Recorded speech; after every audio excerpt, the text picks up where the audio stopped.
Again, I call this meeting to order. Roll call, please, Ms. Donna. Ms. Miller? Ms. Williams? Here. Ms. Chesney? Here. Ms. Kearns? Here. Ms. Lanning? Here. Mr. Moore? Here. Mr. Richmond? Here. I'll stand for the Pledge of Allegiance. I pledge allegiance to the flag of the United States of America and to the republic for which it stands, one nation, under God, indivisible, with liberty and justice for all.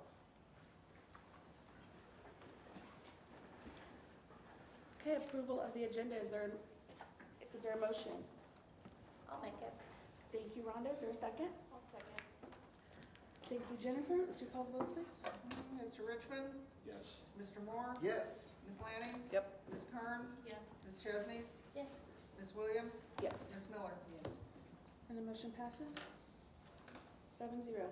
Good morning on this gorgeous day. I'm so glad to be here. I actually am. It's not like all sarcasm. I think it's been a long time coming, and in all honesty, I wish we would have arranged everything in order, to do this a little bit earlier, but at least we're doing this now. Just a quick overview of the agenda. A majority of the day, it will be learning. It will be receiving a training, from MSBA. And then it will be learning information from key members of the district. And then this afternoon, it will be learning information from us and kind of making a game plan about the board going forward. And so if there's a question, a comment, a concern at any time, get my attention and then I'll acknowledge you and then we'll move forward. But I think it's gonna be a good day, guys. Any questions right now so far? And if there are none, I'll turn it over to you ladies. Great. Before I get started, I just want to share something kind of random, but I want you to know. So I have been working with boards for 3 years now, and I've started forcing boards to watch meetings, like their own meetings, as like a reflection piece. And then I try to give them clips of how a really good meeting should start. And I want you to know that I use you all as an example of like a really good meeting. And so, for example, I love, and this probably is your tech team, but one thing that you do really well that I suggest to others is just like you did today, you welcome everyone and like you actually smile.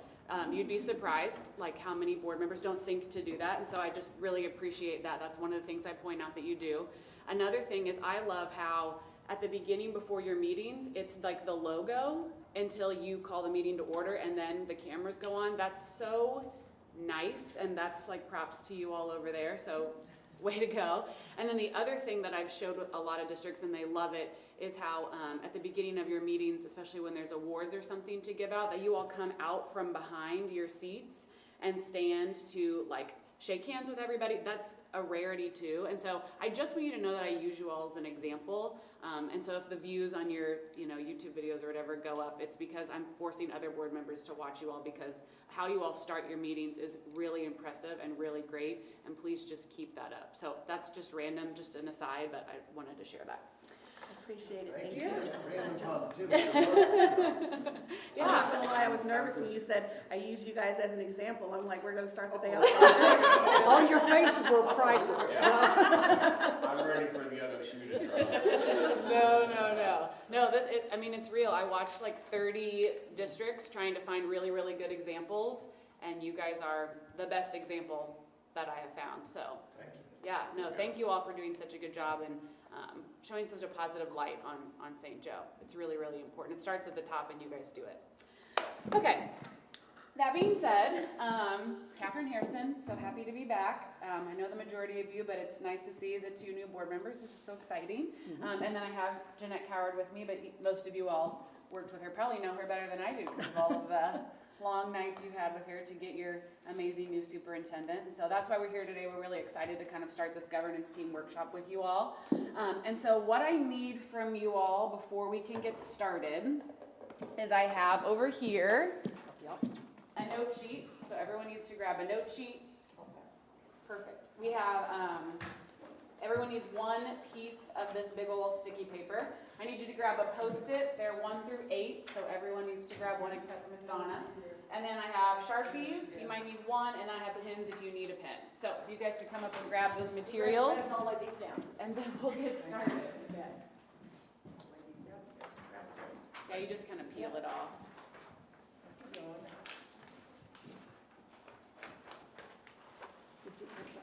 Give one to Donna. Yeah. Records. Mhm. Yeah, I printed enough. I'm sorry. What you have? Oh, I take your. You're good. Markers and big onesie, a number. Pen, pick your favorite color. Get whichever. Pick your color.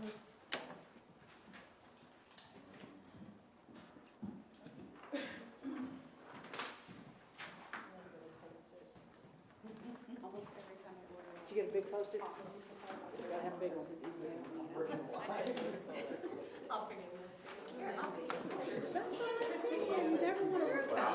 That's good, isn't it? Wow.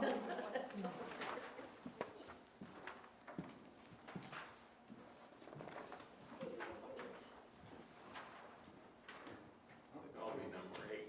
I don't think you'll need your computers for a while, but you'll need some workspace. True. So you may want to just shut those down and set them aside and give yourself a little room to work there. I know they're always helpful, but they're always in the way. Just saying.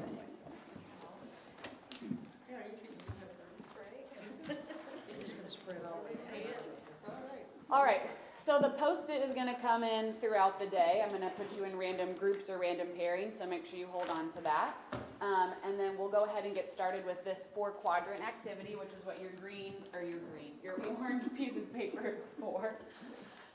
So you guys each have the flip chart paper. You guys hopefully each grabbed a marker. If you want more markers to get creative, go for it.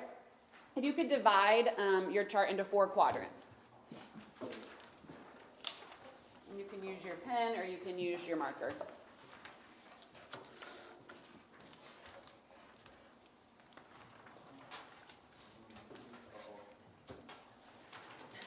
Orange on orange, probably. I know. I don't know if the orange on orange will work. We'll see. Pretty good.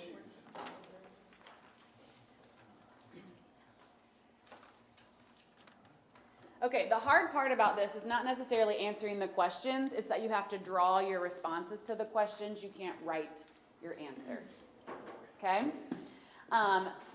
So you can see the questions in each quadrant on the screen or on your note sheet. So top left, I'm really bad at right and left. Top left is what do you bring to this group?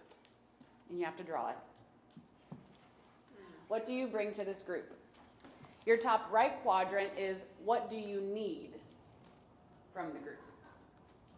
Top right is what do you need? Bottom left is what do you see as the group's biggest challenges moving forward into the year? And then bottom right is what is one event that fundamentally shaped your life? Okay? I know. And I hope you're as good an artist as I am, because I'm telling you, there's some amazing artwork I'm expecting to see here. This is gonna be amazing. All right, so go ahead and get started. I'm gonna give you guys some time to work. Just kind of one thing each, right? You know, yeah. Yeah, you don't need to go crazy with this. Yeah, Don't make it too hard. Mm-mm. Don't stress too much about It's this. too early in the day. Stick people are great. We love stick people. We'll be live.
start class, just so you know. Will you see mine?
That's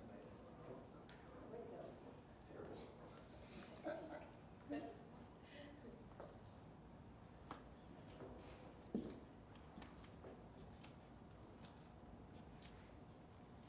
I recently got back from Europe, so I'm looking forward to seeing this very much. No, See that it's something different. right. Yeah, Not that'll so compare. evident what it is. You know, No, but I know now, That'd be a great trip. for standards high. What I haven't learned mine either. I know what I haven't forgetted.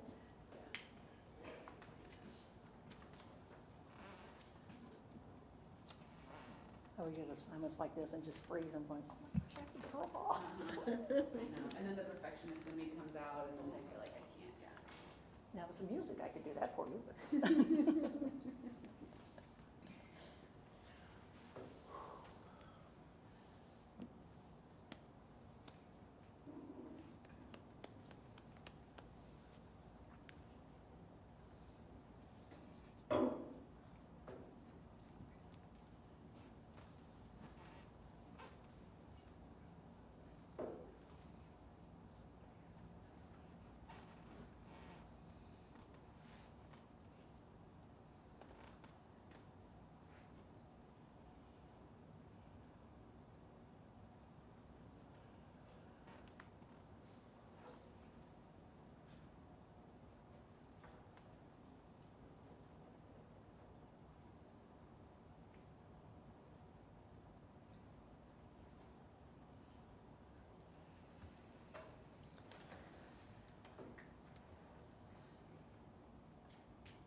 All right, you guys have about 1 more minute. Well, Come on, Tom. Hey, don't pressure the new guy. Come on, we've talked Right. about this. right, the slow guy. It's my way of welcoming you. We call that board orientation.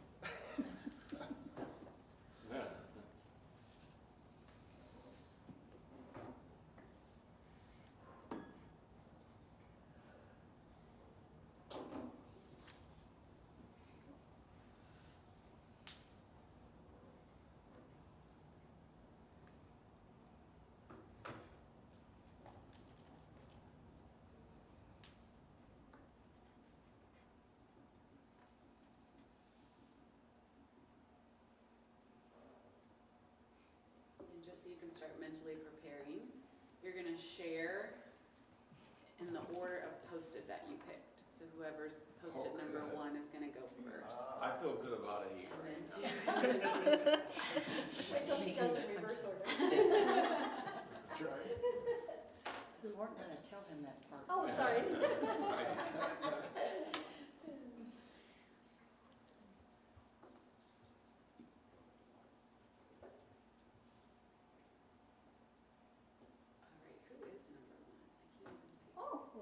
are you ready? Yep. Okay, then let's do it. Will you go place yours up on this wall and then share with the group your drawings? Okay.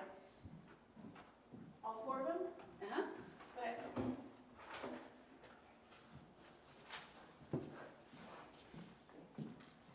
Okay, number 1, I bring a lot of education and experience. It's how come I put the books and the diplomas. And then I drew lots of itty bitty people. Because I work with kids in underprivileged areas of the community, and I look at myself a lot of times as their voice. Number 2, what was the question again? What do I need from the group? Okay, what I need, open communication, two-way communication, not only me, but like open. And then if you notice, I only put like 2 people in there. Well, because at times I need like a you and I conversation, and I just need open communication at times, from every member of the board. The challenges, Biggest challenges? I drew a person, hands over the ears, because a lot of times I notice, that we're not listening to each other. I drew another person, hands over the eyes, well, because we're not really looking at each other, really seeing each other as individuals, and then as members of our team. And then I drew a person and their open mouth and a bunch of words coming out. Because at times all we do is we talk and we yell, okay, but we're not looking at each other or listening to each other. And what fundamentally shaped your life? After I realized education was my key out of my upbringing, out of my neighborhood, out of my background, I was a completely different person. Okay? Thank you. All right, number That's 2. impressive. I don't know why I chose number 2. Oh, it's okay. Somebody right now is going, why was I number I've done 3? lots of workshops. Okay.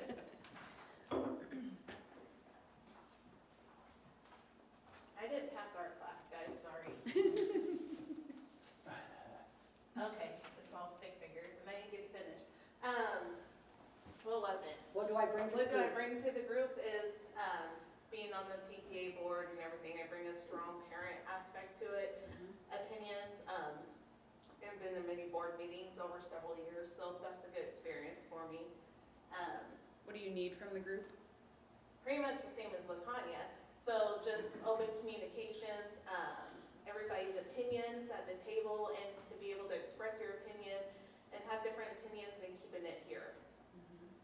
What do I see as challenges? I think that the ongoing community trust, which goes back into open communication with us. And I didn't get to finish my last one. The fundamentally one, I think, Shaping your life? I think for me is changing my career midlife. So going from community, patient care side to now behind a computer, definitely different and change. Yeah, absolutely. All right, Nice job. thanks. Number 3. Okay, let's see, what do I bring? This is supposed to be a factory, so some business acumen, maybe specifically some problem solving. Okay, let's see where we go next. What do I need from the group? Same thing.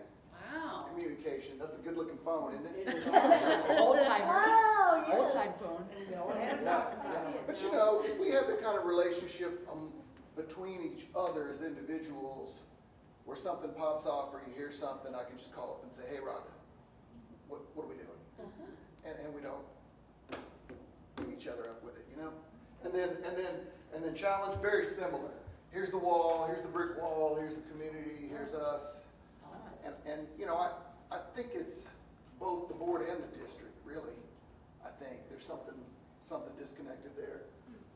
And event that fundamentally changed my life. So I I grew up as an only child, and I have a lot of only child tendencies, but it wasn't always true. I had an older brother who was stillborn. And I think about that all the time, just how different it would have been if there would have been another sibling in my life. So anyway, That's awesome. there you Thank you go. for sharing Wow. that. Thank you. Thank you Yeah. for sharing that. All right, number 4. Yeah. Mike, I think we're similar. So, what do I bring? I put positivity, but then also I put number 1 as number 1 are our kids, and number 1's our CSIP. So just focus on the number 1s, and then What do you need from the group? what do I need from the group? Very similar, communication. I have little stick people, and they all look different, and I think that's important that even though they look different, everyone is equal. Everyone's the same, but everyone matters. And I have students here, staff here, and I just think everyone working together in communication. Biggest challenge, you had the brick wall, I had the vision. Just a line of division, and you could call that board members, you could call that us in the community, you could call that us and staff. I think it's different depending on the situation, but I think we have some division. Okay.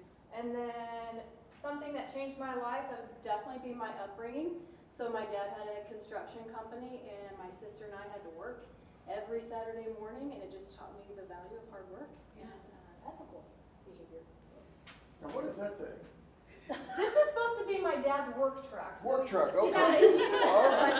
Hey, hey, no judgment. No picking, zone. No judgment. Listen, I seek to Okay, understand. Mike, we See, just heard you don't judge because nobody talked about your little telephone. They called it the hog truck. And the hog truck is where you put I'm not all the gonna lie, stuff that in the looks a real little house in obscene. the back. Yeah, I get it. It was hard work. Truck, no, I got you. Seeking first to understand, then be understood. Thank you. There was not a judgmental comment about it. Okay. Awesome. Okay, I think the thing that I bring to the table, and it's fairly coincidental, it's just been my life, is my teaching experience.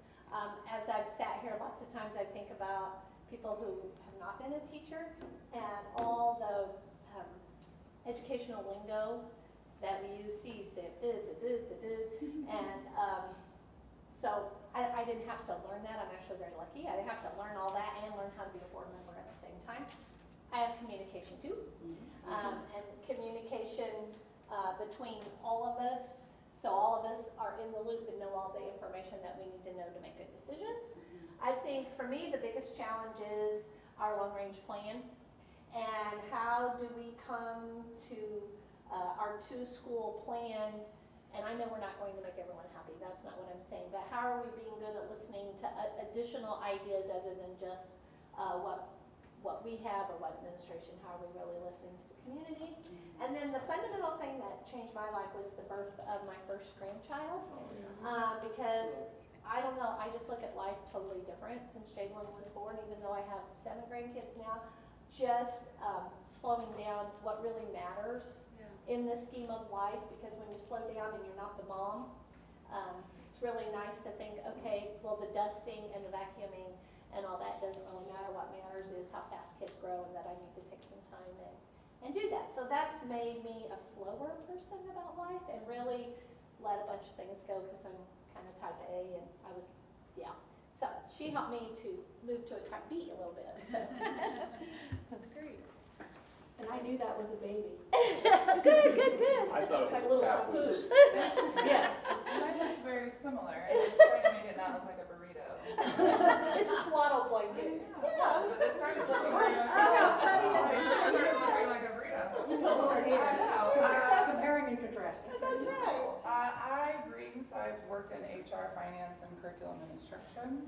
I need, these are mountains, so to do hard things, sometimes we have a good plan, but we don't actually get all the way there. Challenges is that we have a lot of new people, so it feels like sometimes we're starting back over every time. And the event that changed my life was becoming a mom. Nice. Nice. Number 7.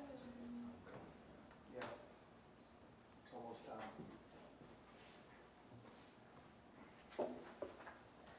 Had to really reach.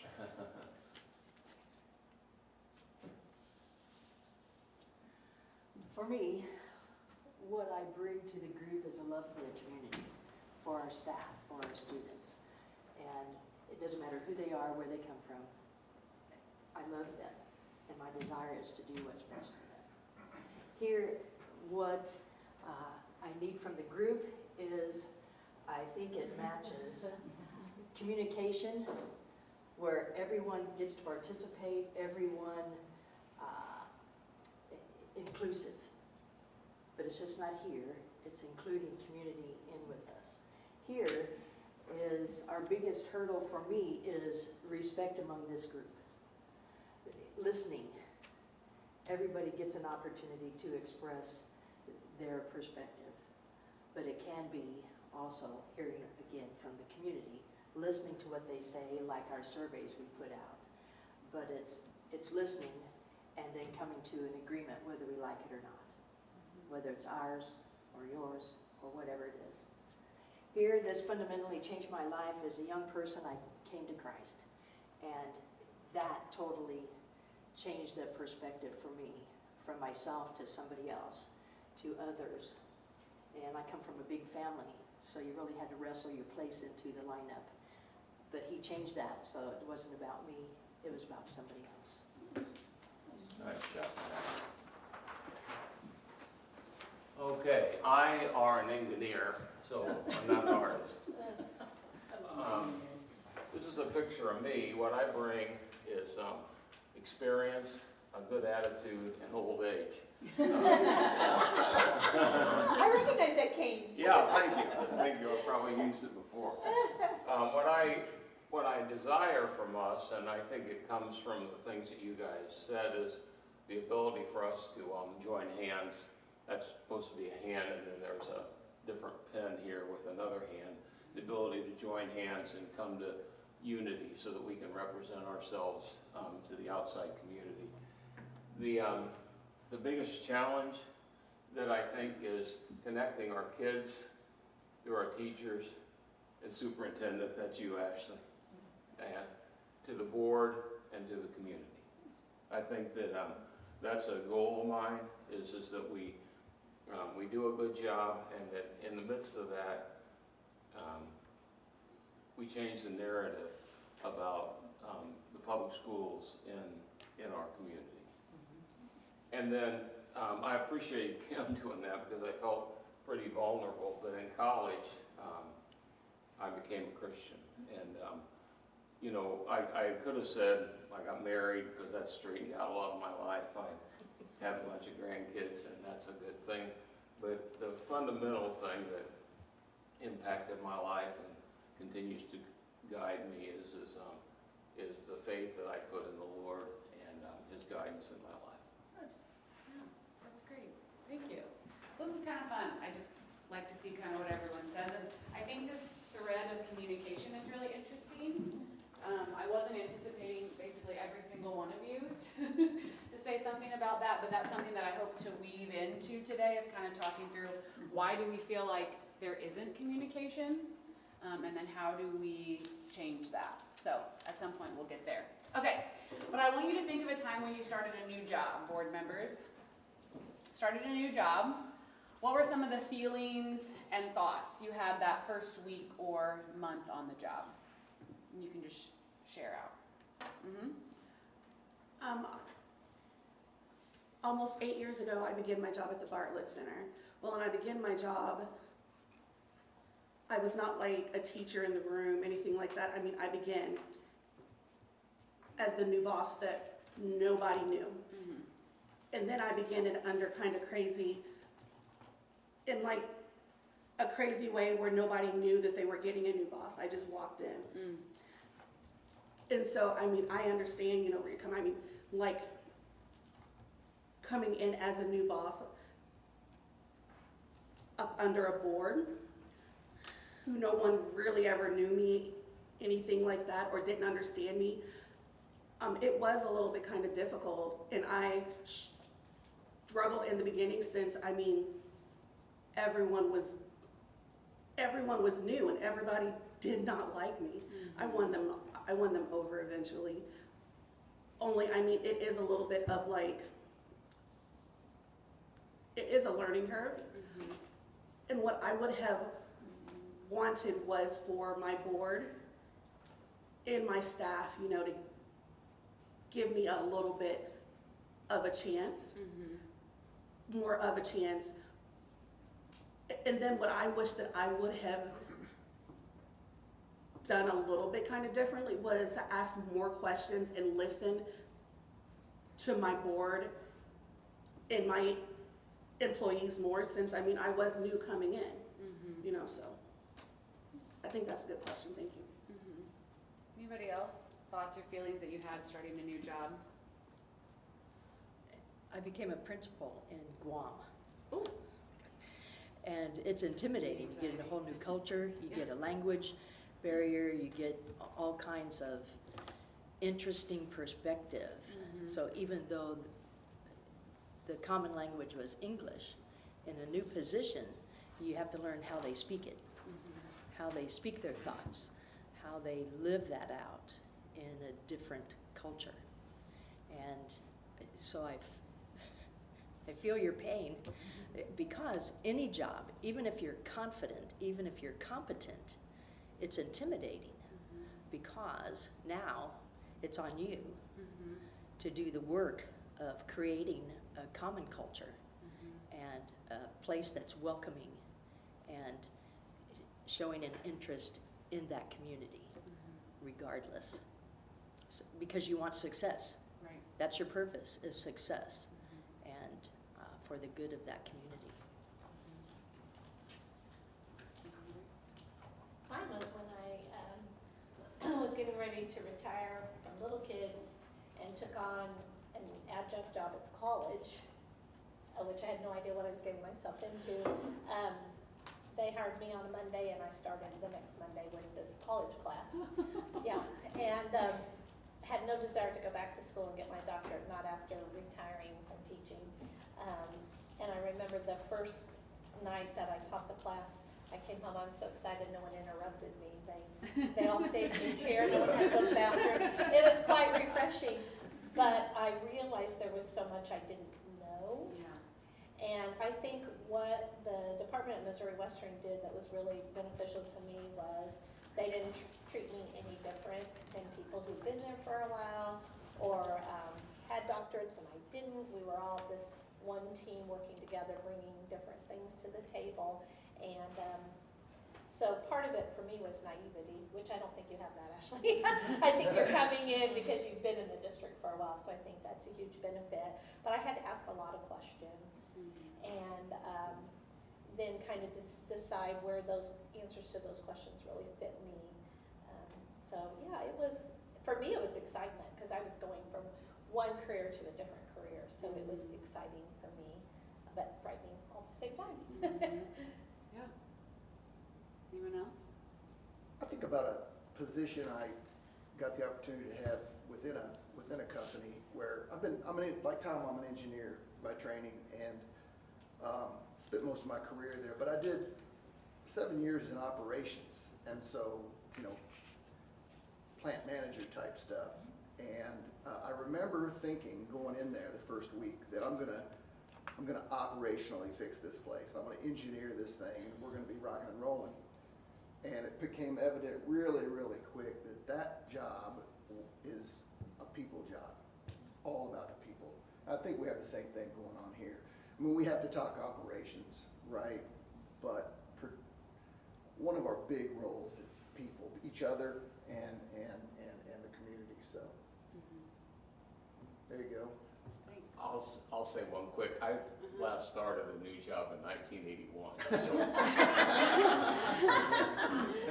it was, no, but that's really basically true. But I still remember vividly, as I walked in, I was the superintendent of an area that Mike later had, but where we were installing equipment on trucks. Yeah. And I'd never been around trucks. I'm not really mechanical. I really didn't have any idea what I was doing. And I still remember Big Jim McDonald on my first day said, "Hey, I'd like for you to take a look at something." And I said, "Okay, I'll be happy to." He said, "Well, you're going to need a creeper here." So I'd never been on a creeper. So I get on that creeper, and figure out how to go under the truck with them. And he looks up and I look up and he says, "See what I'm talking about?" And I said, "Yeah, I do." And he said, "What do you think we should do?" And I said, "Well, what do you think?" And he said, "I think we should try this." And I said, "Yeah, let's try that." But what I'm saying on that story is, it's really mostly about relationships more than it is knowledge. And if you show respect to one another and to other people, and you communicate with them, there's not always a you're right, perfect way to do it. It's about relationships, and so that's been important to me. Yeah, that's great. I've got one for you, Kevin. Okay. I was in a district and became superintendent there, and I worked in the district. And so I think the challenge was everybody thought that I already knew everything because I'd been in the district. And I put on brand new shoes when I got in that job. Yeah. And they're very different shoes. Because before I wasn't answering to a board, I was answering to a boss, just one up. And now I was answering to a board. And I quit being a specialist in what I was doing, and now I became a generalist. I had to know enough about everything so that I could kind of call BS on some stuff from time to time, you know? You had to do that. And I think it's so intimidating, and one of my great friends said, every time you change that job level, you always think, why aren't they doing this as a teacher? I thought, why isn't the principal doing this? Then you became a principal, and you went, oh, now I know why. That can't work. Then you know, well, why did the district office do this? Then you went to the district office, you went, oh, gosh, yeah, I didn't know about that. And so that makes a difference. And so I think the challenge was always, there was always a single answer, here or here.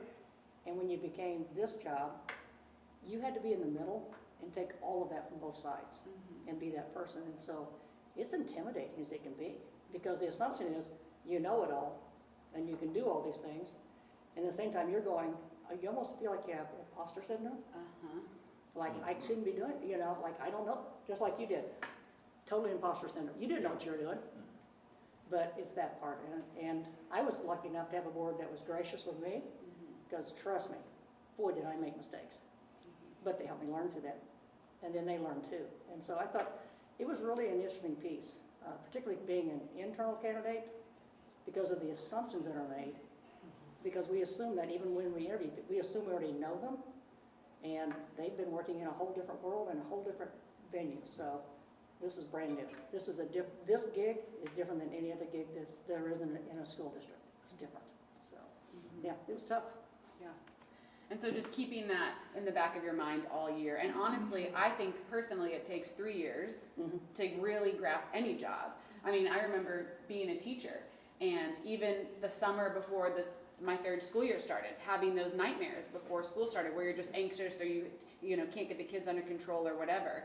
It just takes time to get there. And I think sometimes, especially when you hire an internal candidate, people are like, oh, well, you've been here forever. You're going to be fine starting day one, month in. You're going to be comfortable in these shoes. And I just don't think that's always the case. And just as a board, remembering that and also reminding the community, yes, Dr. McGinnis has been here, that's great, but it's a totally new role. And now she doesn't have one boss, she has 7. And that's a whole other complicated factor on top of it as well. Yeah. Can we ask Ashley's 100%. thoughts right now and feelings? Absolutely. Yeah, I love that. Because everybody else answered, and we're just like about Ashley, but Ashley wasn't a part of the conversation. So. Yeah, I'm enjoying the listening. So if any of the rest of the board members would like to chime in their experience, I love hearing this, and I'd happily chime in too. Anybody else? Whitney? No, I'm good. Okay. I would say a little bit of all of that. Yeah, excitement. Couldn't sleep last night because I went to Gabe's office yesterday and threw some things out, and then I'm like, am I really going to need those papers from 2007 that were still in a binder? So, Maybe when you throw them away. But yeah, just a mixture of emotions. We've also moved personally, so moving our house and then also moving offices and just new jobs. So it's a whole lot of change in a week. Yeah. But I'm so excited. I am grateful that I'm an internal, because I feel like the relationship piece is at least established with a large number of the staff. But again, with turnover, as someone else mentioned, there's always, relationship building is never ending. It's an ongoing process, but I enjoy that part of the job. School finance is definitely a part of where my learning curve is going to be right off the bat. Yeah, excited more than anything right now, just to get going and get focused. But I appreciate what you said too about slowing down and taking a little bit of time, because I am kind of like, or maybe Mike said that, about just jumping in and fixing some things and getting processes lined out when I want to take time too, and do some team building with our new people. Yeah, that's great. Okay, so I've done this with a portion of the board. Yes, I did it with a portion of the board before you guys did your superintendent search. But I want to share it with the rest of the board and also just remind the people on the board, just research about superintendent retention, okay? So that's something that a piece of what I'm studying with my doctoral program. And so I found this really interesting study down in North Carolina where they found 12 superintendents who'd been in their district, so maybe in the superintendency role longer, but in their particular district for 7 years or more. And they just asked them, why do you think you've been able to stay here for 7 years or more? Because on average, superintendents stay 2 to 3 years, and then they're out, on average, okay? So here are the things that basically the research showed. So recommendation number 1, superintendents who engage their community in the district strategic planning process increase their own contextual awareness about what's happening in the community, how other people feel.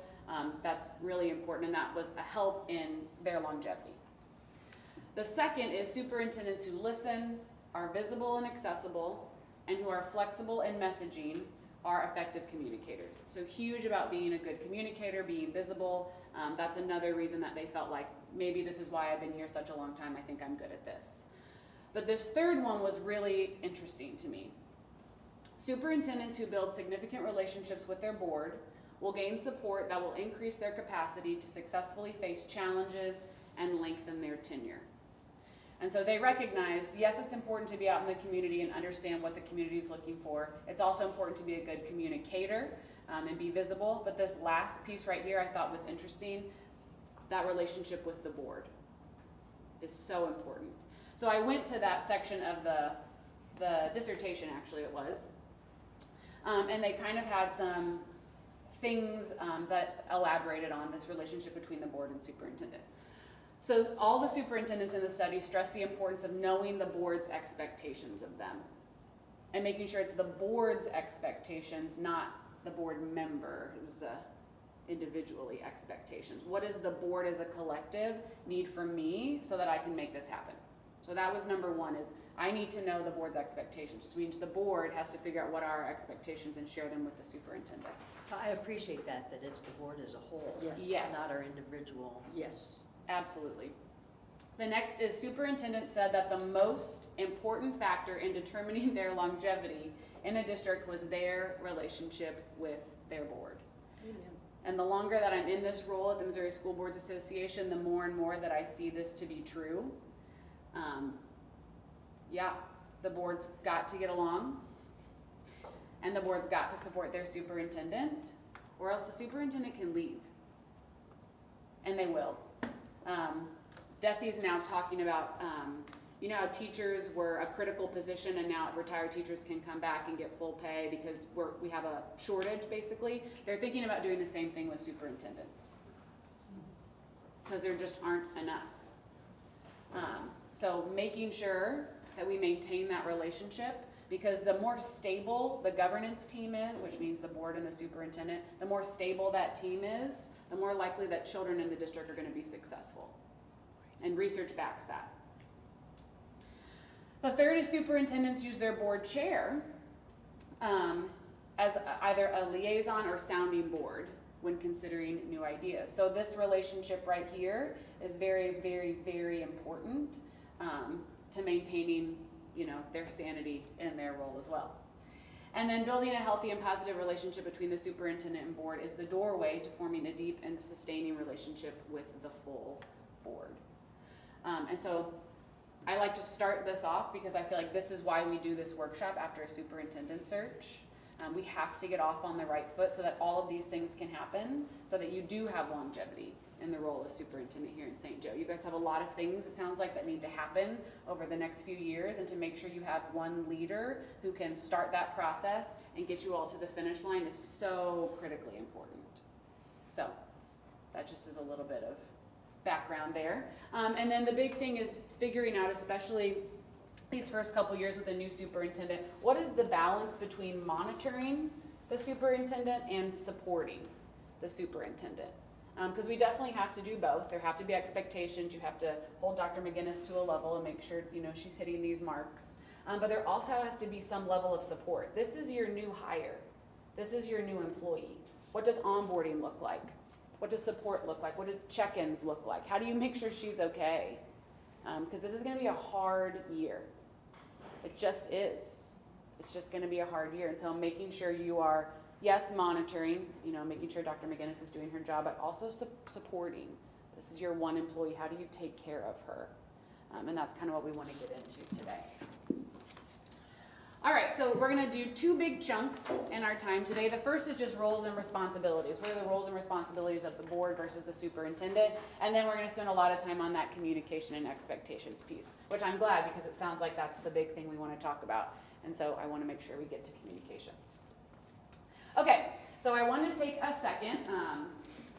I love research, so sorry, I'm a little bit of a nerd. But there's been research done that say that if boards do these 6 things, there is a strong correlation to student success.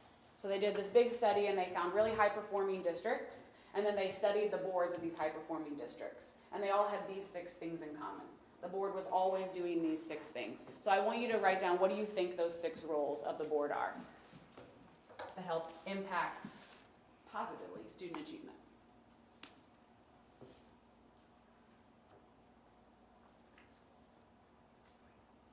No cheating by looking at the others. I don't think they have. I don't want to screw up my notes, but write my ideas.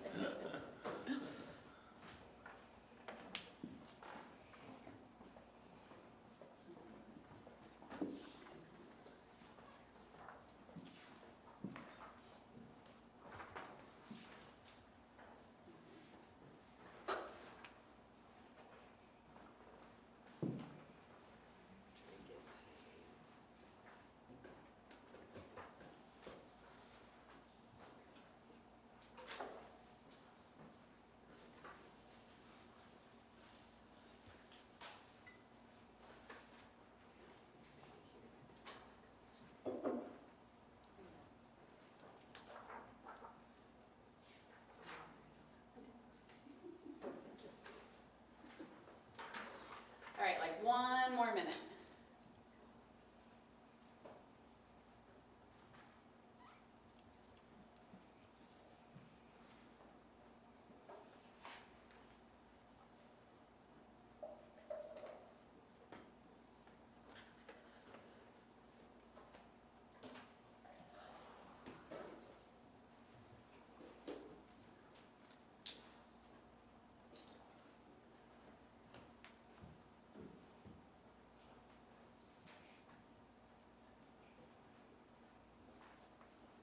Okay, I want to hear one idea from each board member, just to see. So Jennifer, I'm going to put you on the spot. I'll start with you. fine. So you want to know the roles of? Just tell me one. What do you think one role or responsibility of the board is? Collaborating with all stakeholders. Okay? Kim? Being transparent to our staff and community. Okay? Oversee district, finances and fiduciary responsibilities. Okay? Rhonda? I think, trust the superintendent to do their job, so not a lot of micromanaging type things, but we chose her, so we need to trust her to do the job. Yeah. Okay? Focusing on governance, like how are we gonna get things done? Mm-hmm. What structure, what people, what engagement? For sure. One of mine was to be an advocate for the initiatives that the superintendent wants to do, particularly with the community. Whitney? Create and enforce policy. Yeah. So everything you all said falls into these 6, and I didn't expect anyone to be able to like perfectly say them all.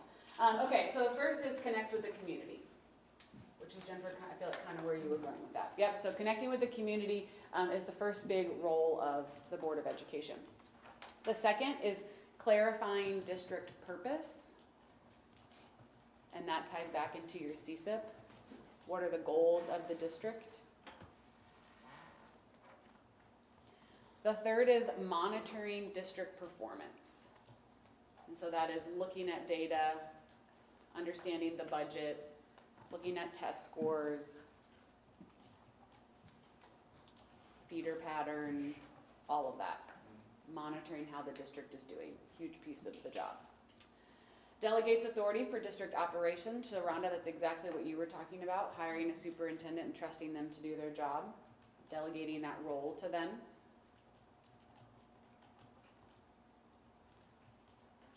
You all just did this, but employs and evaluates the superintendent. And we'll talk about superintendent evaluation a little bit later. And last but not least, and this one's my favorite one, which is why I've highlighted it, takes responsibility for itself. The board has to take responsibility for itself. Can I ask a question about that? I mean, I think I know the answer. As you're meaning itself, like a thing that I always do, like if a person asks me a question about a board member, I say, well, us as a board, because it's not only responsibility, only, for me, it's everybody on the board. Is that correct? Yes, absolutely it is, which is actually a perfect transition to the next slide. So I was gonna kind of talk about, because I always tell boards this, so we have a board self-evaluation, which I feel like you all did maybe 2 or 3 years ago? 2 years ago? Last fall. Last fall, okay. Mhm. You guys did a board self-evaluation, and we basically gauge how our board's doing on these 6 things. So that's this is what we create our evaluation around. And so I always say, yeah, you have to connect with the community, take responsibility for yourself, all of these things. But when it really gets down to it, I ask boards, so what does it even mean? What does it mean to take responsibility for itself? And then, once we figure out what it means, how do you actually do it? Take responsibility for itself is where I see boards struggle the most, to be honest with you. And I'll say why here in a second, but so what does this even mean? What does it mean for the board to take responsibility for itself? You kind of touched on it, but do any of the other board members have any thoughts about what does it mean to do this?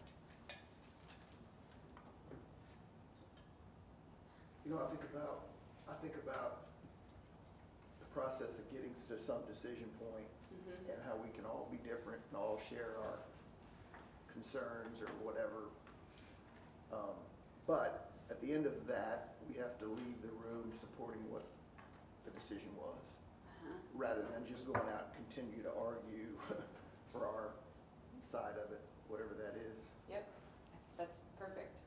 Well, I also think the community, however you want to define that, always says the board this, the board that, the board something else, and like it or not, we are all the board. So the positive and the negative of whatever it is, we all get labeled with the board this and the board that. And so I think by choosing to run and get this position, we also then all own each other's good and bad. And so sometimes I think that's kind of tricky.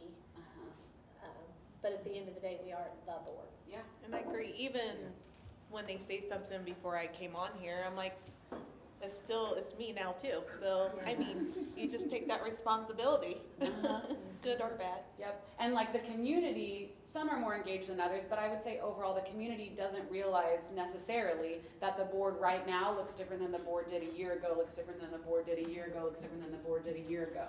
It's still St. Joe's School Board, Right. you know? Well, and a lot of times I know that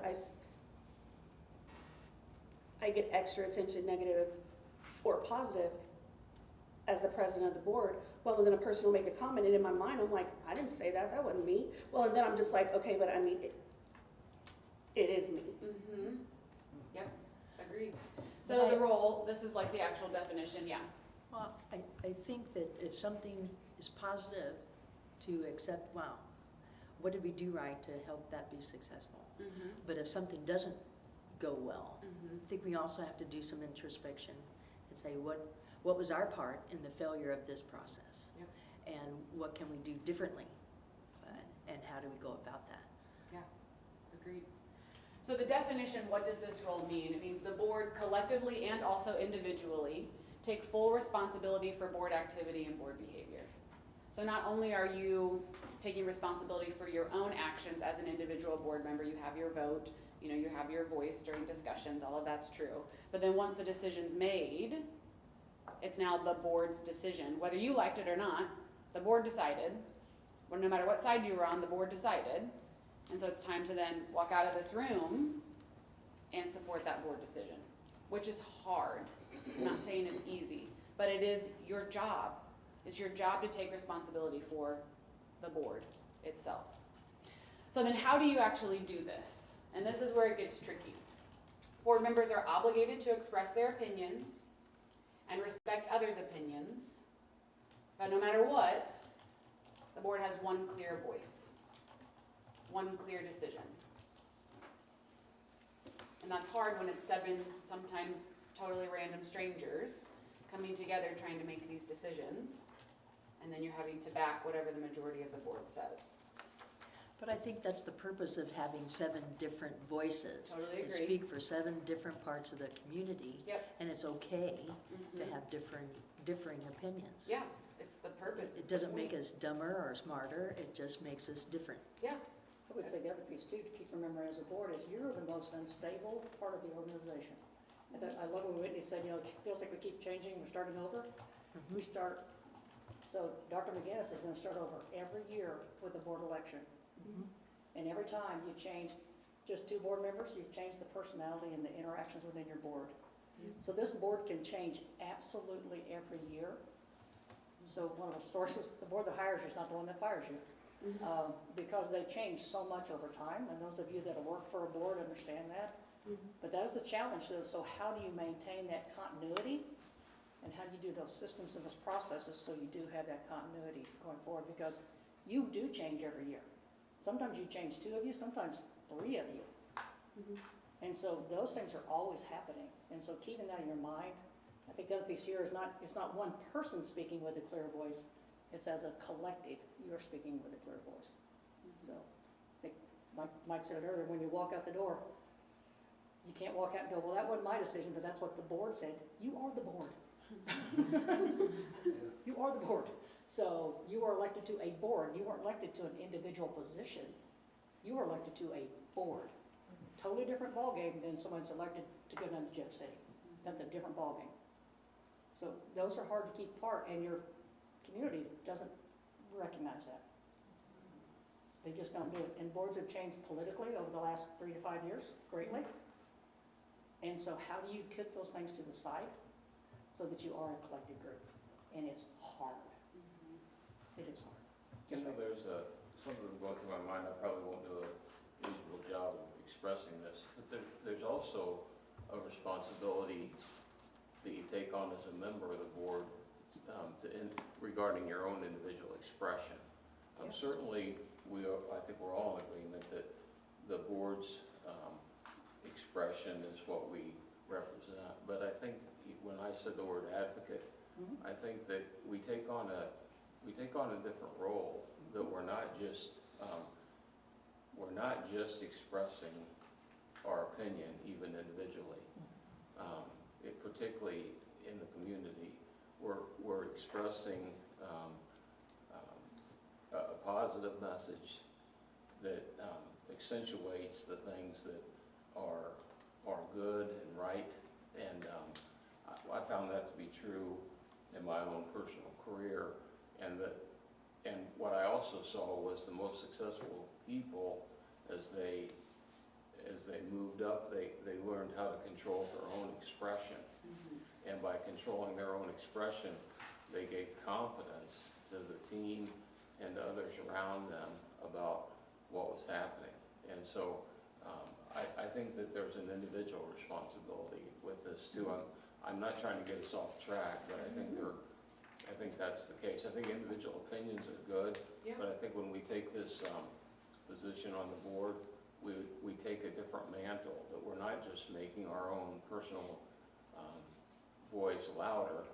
What we're doing is we're representing an entire school district. Totally. I found that difficult during our forums for becoming a board member for another term, was that they always want to know your individual opinion. So for me, it was difficult to say, you know, that was a board decision, and I have to be in agreement with that, or I am in agreement with that. And nobody wants to hear that, because they want to know, well, what were your thoughts about it? Well, you know, again, it was a board decision, like it or not. And I just, it was hard to do, because I wasn't always in agreement with some of these decisions. But I felt like once they did, once we leave, I have to be that way. Agreed. And part of that is you helping train these people. That is the part of being a board. My individual does matter during the conversation, during the decision. But at the decision, love what you said, it's our job to advocate and to follow. And so part of your role is to educate the community of what the role of the board is. Because that's your only employee sitting right there. Everybody else in this district is not your employee. So, watch out. I think we're also leaving out a little part, like, I love what you said about being, like, a positive advocate. Well, okay, but then when all of us ran, we all mentioned transparency and honesty, and at times, things are not positive, and the community knows that. And at times, things are not as good, and the community knows that too. And when the board is not speaking openly about those issues, it makes us appear as if we're like hiding stuff. And I just look at it like I'm always open and transparent to a fault. Transparency is not always positive and good. I mean, at times it's kind of dirty and grimy, you know. Only if it's what all of us are agreeing, you know, to do. We need to be open and honest about everything. I'm not saying just only mention about the bad. I believe, you know, that there's a lot good about the district and the organization, you know, that hardly anybody knows, and we need, you know, to get that out louder. You know, we also need to be open, honest, and transparent as we do so. And I would say the same thing. Before I ran for the board, I felt like that board was very well MSBA trained.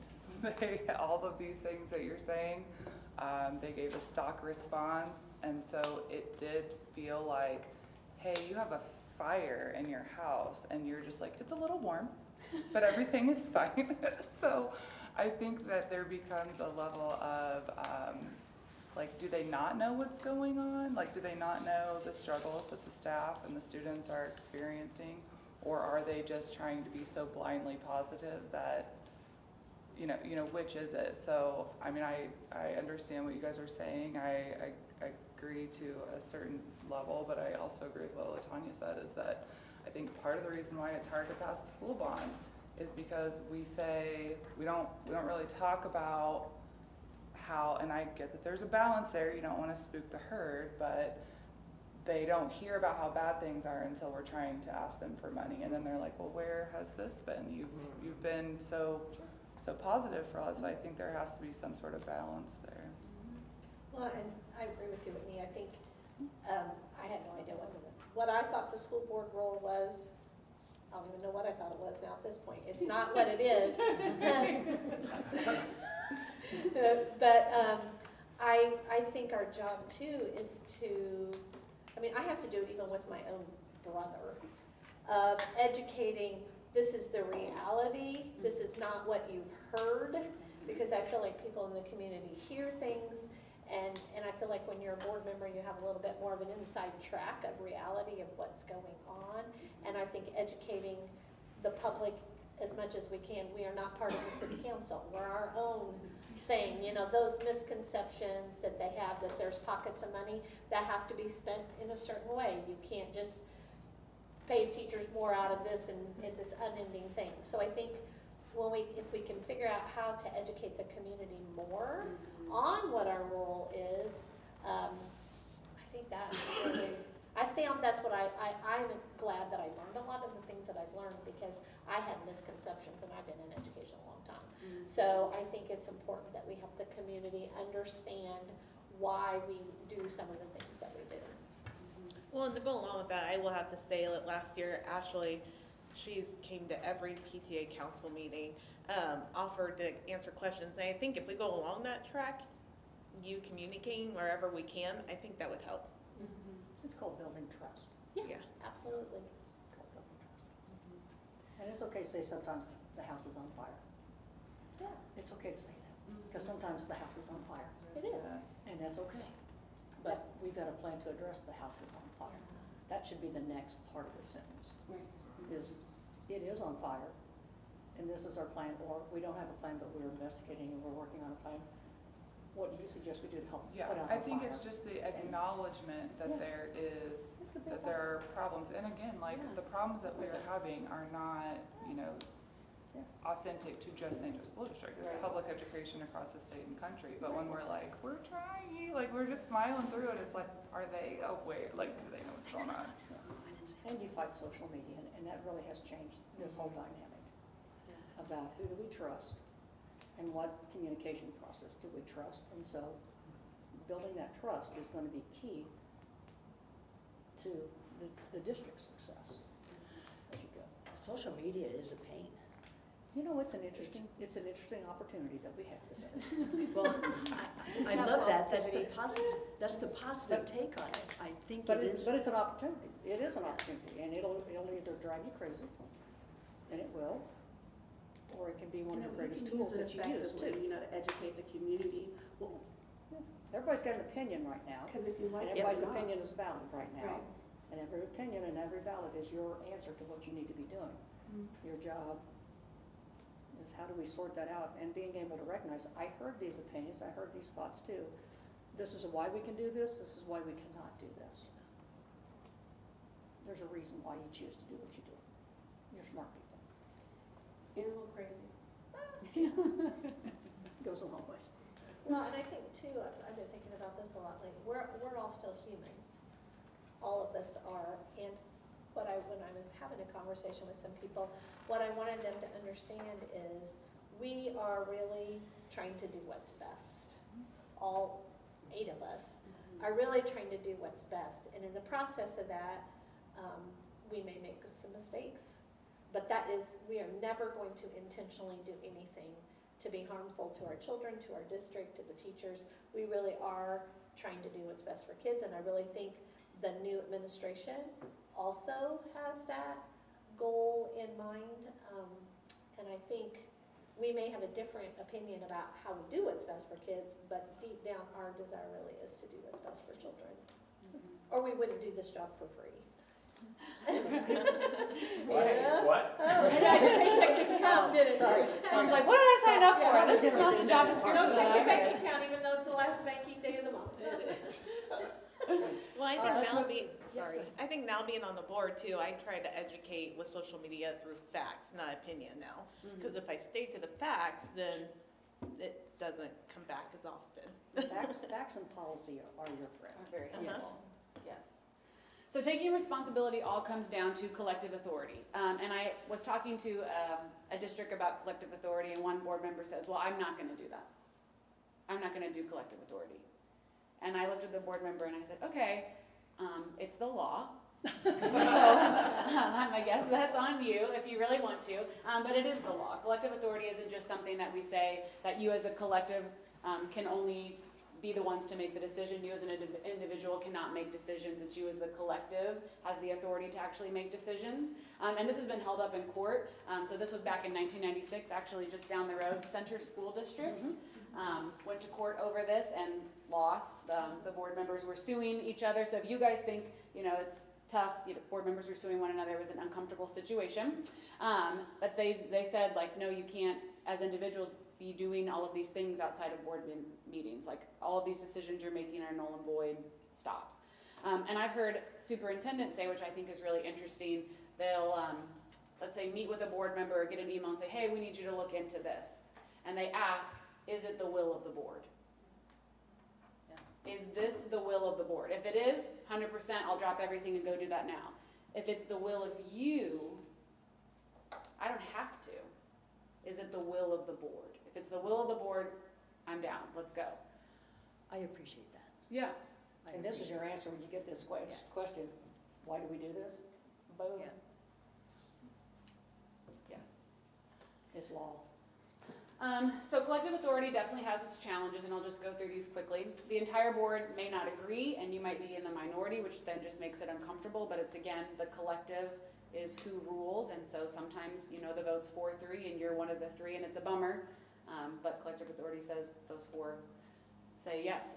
Patrons, voters, believe you have individual authority. We just kind of spent some time talking about this, and they get very confused. They come to you and say, hey, can you solve my problem? And you said, no, I actually can't. I cannot solve your problem. And that's an uncomfortable conversation to have, but they don't understand. District staff also think you have individual authority and say, hey, can you solve my problem? No, I actually cannot solve your problem. And we'll talk about chain of command in a little bit. It is difficult / less efficient to act collectively than as an individual. It's really hard. You guys are all leaders in the community, very clearly, and so you're used to doing things on your own and being able to make quick decisions and fix things. A lot of you are probably fixers. When you become part of a collective, it slows everything down, but that's intentional.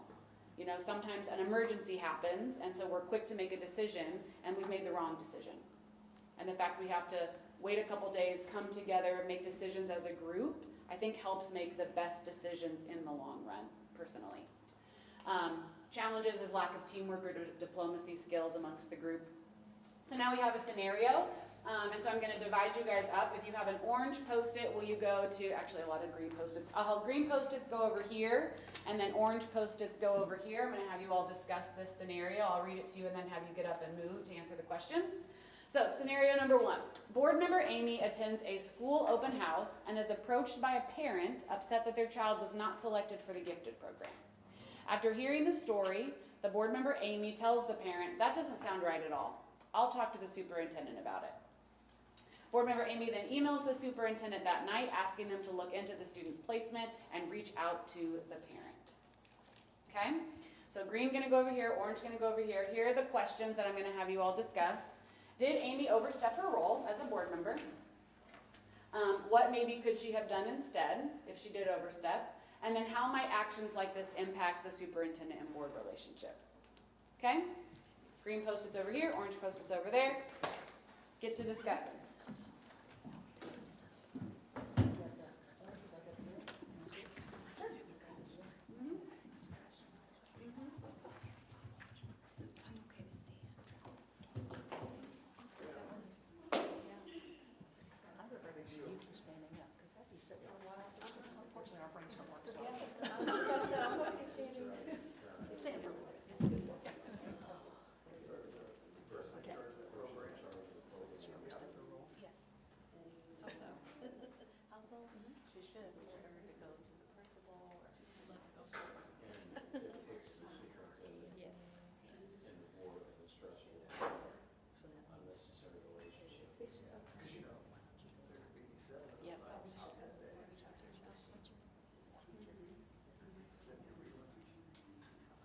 Advise you guys to stand up. After a while, if you sit for a while, you find that your brain doesn't work as well. It's always good to stand up and have these discussions. Get your brain active a little bit there.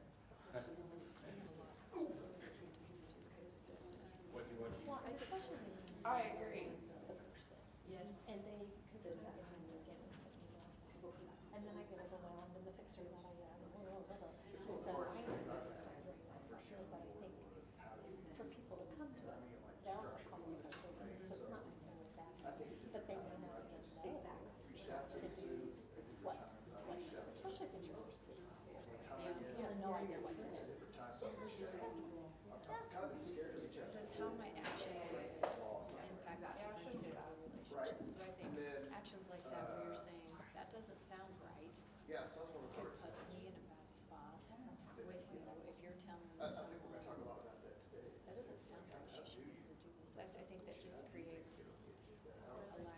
trust. We're gonna have 9,000 emails. Well, and then, even with the principals and everything, when they feel like they've been overstepped, that's gonna create. Because I mean, I run a community center. Yes. And then I have Yes. like 80 kids in the school district in the community center. Well, people come to me every day with an issue, like about a teacher, like doing wrong, and so That's how I it come across. give I them a think chance this to all come in. just goes back And to then I general remind them, communication, like if you just put it back on.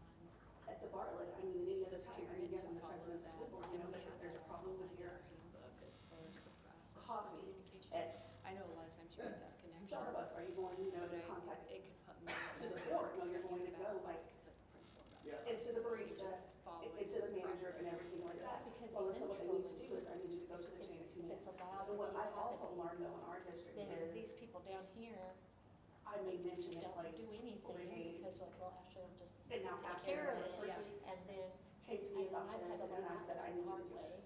And I just leave it alone. even in my family, that Right. I'll just do it. Yeah. And to the right so also I think it sends Well, a like message it's- you're not capable. Down here. I let them know the it's chain of almost command. take it all. Well, then I let like And then you'll be crazy and. Gabe know. Don't take the That monkey. is what I did. I mean, Especially if it was like I- a major issue, like my teacher What's a good board member question about this? Accusation type. hugged my kid inappropriately. Right. Maybe it's not the right thing, And but I I'm know, like- like, even at the beginning, hey, if somebody's coming. Did you contact the principal or did you address the teacher? All right, you guys have about 30 more seconds. I say 30 more seconds. Yeah. This is where you Yeah. need process. So then I'd be like, hey, did you hear about this? But out there, Yeah, but I see also the one same of the thing. questions may be, In my job, we do a presentation. folks go to program HR processes out of the for gate. identifying children. And, we have a little policy that's I mean, those are the questions. wrong with that, other than HR sends it right back to a When you manager, get this, you know, to deal with it. it's a real quick But then I thing to also just, mentioned over to I Catherine, don't, she wouldn't mind me. over to Catherine, could you also explain if there's like a key system, if it doesn't start? That's it. Because I said, in all honesty, That's what she wants to do. I'm like, Well, well, you you can know, that, but this is like a contribution. All right, if you guys want to head back to your seat, I want to kind of hear your thoughts on this. The organizational. You guys can head back to your seat. What's our relationship is all. It's just wanted to explain that. Cool. Because at times in the past, I know that I've mentioned, like, so one major issue, and then that's the other new next year. And then the person's like, well, there's a change. All right, if you guys can head back to your seat. Didn't wait for that. I did. I saw on my phone that it was gonna stop, so I waited till it stopped. Yeah, it's like. All right, so number one, did Amy overstep her role? We think so. Yes? Yes? Okay, so then what should she have done instead? Because this is where it gets tricky. Something about chain of command, get it to the right, Yeah. Go to. I'll say manager. Mm-hmm. But that's interesting, because is our path as a board member always through the soup in that regard? Yes. Okay. What do you, I don't understand that question. Oh, as opposed to, hey, well, I know who runs the gifted program, so I'm just gonna send you Nope. right straight to him, Oh, yeah, no, That's a no. no. That's a- right? Yeah. So it goes through the You go soup. to her. Yeah. But I mean, there's just general confusion of that. So you want, okay, so I will admit, if I know who they're, if this person were to contact me and say, hey, Right, this happened, I would say, oh, you need to talk to your building principal or whoever you've been working with in the gifted program. You need to go back to them. Yep. If you're not satisfied with that, here's who's over the gifted program, like, move it along. If you have questions about who to go to Mhm. along the way, I can help you with that until it gets to the superintendent. What I thought I just heard us also say is that we send it to the superintendent. Like, it sounded like we both said those Yeah. two things, which No, I don't, I didn't say that. I it think sounded that's like we a said last it. resort. I think there's a communication loop piece there. You talked a lot about communication. Yeah. So if she doesn't know that there's a problem with the Yeah. gifted program, a great question is, I saw Amy and they had a question, who should I direct this to? And then they can have Yeah. that, and instead of you guys having to be the So- source of every person along the way, really, That's she can handle that, and that way she's in the loop to know that there's some concerns about my gifted program. Yeah, out and there. typically I think if you talk enough to that person, if, you know, typically they're not gonna be like, I'm mad, and then you don't ask any questions. Sure. Like, to me, if you hear that it's one person that's upset about their kid and their situation, push them back through. Yeah. If it's somebody that's like, all of these people have been discharged from the gifted program and nobody knows where they're going, I would maybe send them, but then also tell the superintendent, hey, this is what's going on. Or I'll text the superintendent and be like, this is the person that's over the gifted program, right? And then I'll just shove them along, but then they typically know. But if we're only going, I guess I just wanna understand, are we saying, how are we saying we should handle that? As I mentioned earlier, I run a not-for-profit agency, and there's about 80 kids in my program, and they are kids in the district. Almost every day I get like a question or like a concern. I'm not going, to contact Ashley about every little thing, every little day. What I normally do is I say, here's your steps that you should go through. Mhm. Well, and then if it's like a major issue, well, like, I'll contact over to Ashley and I'll be like, this occurred, here's what I told him, and then I just leave it alone. Mhm. Okay, but I've never contacted Gabe about every little thing, or I would be contacting every single day. Right. Well, and that's only the individuals in my program. I mean, I've got other individuals. Well, because a lot of times, I mean, a person only needs a start. Well, Right. and because I'm the one that they're like around every day, I'm their star. Sure. Sure. And then I just need to get them on the right path. I mentioned earlier, if I'm ordering a drink and there's an issue in my drink, I don't contact to the board of Starbucks asking a question. I mean, I begin at the bottom and then I move up. But I think, and so my thing was, I talk to Gabe a lot to make sure that I'm giving them the right answer. And then if he's like, girl, you were totally wrong. What are you talking about? I'm like, sorry. Like, okay, I sent them to the wrong person. But I think the other thing too is like, if it's a nursing issue and you can be like, okay, you talk to your school nurse, Tammy Smith, and she is very nice. She's very reasonable. She can answer that question for you. So you're also kind of giving them stay calm, be cool, it'll be fine. Mhm. But if we don't want to do it like that, I think that's fine. I don't think there's wrong with that at all. Do you guys ever feel that little twist in your gut? Sometimes you kind of go, this could be bigger than I think it is. Yeah. Then, yeah, you should know that as a board. I mean, it's also like, well, like, Gabe and I communicate a lot and stuff. And it's my goal and my wish, that you and I are like that as well. It was an issue with the teacher being inappropriate. And I'm online a lot and I'm around a lot of kids a lot. And I let Gabe know, look, the kids are saying this. I know that you guys have kind of looked into it. Okay, but the kids are doing this. Is there any more that we can do? Well, kids were right. Well, and so, I mean, I'm just like, if they're like our things, I think that you need to know, okay, well, I'm gonna let you know. If it's my kid ate a lunch and it was bad, okay, well, no.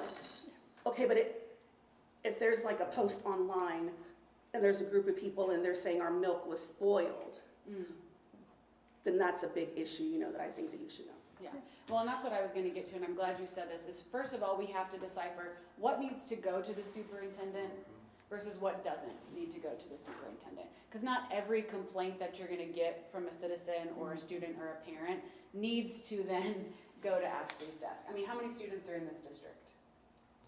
10,500. Yeah, we don't have time.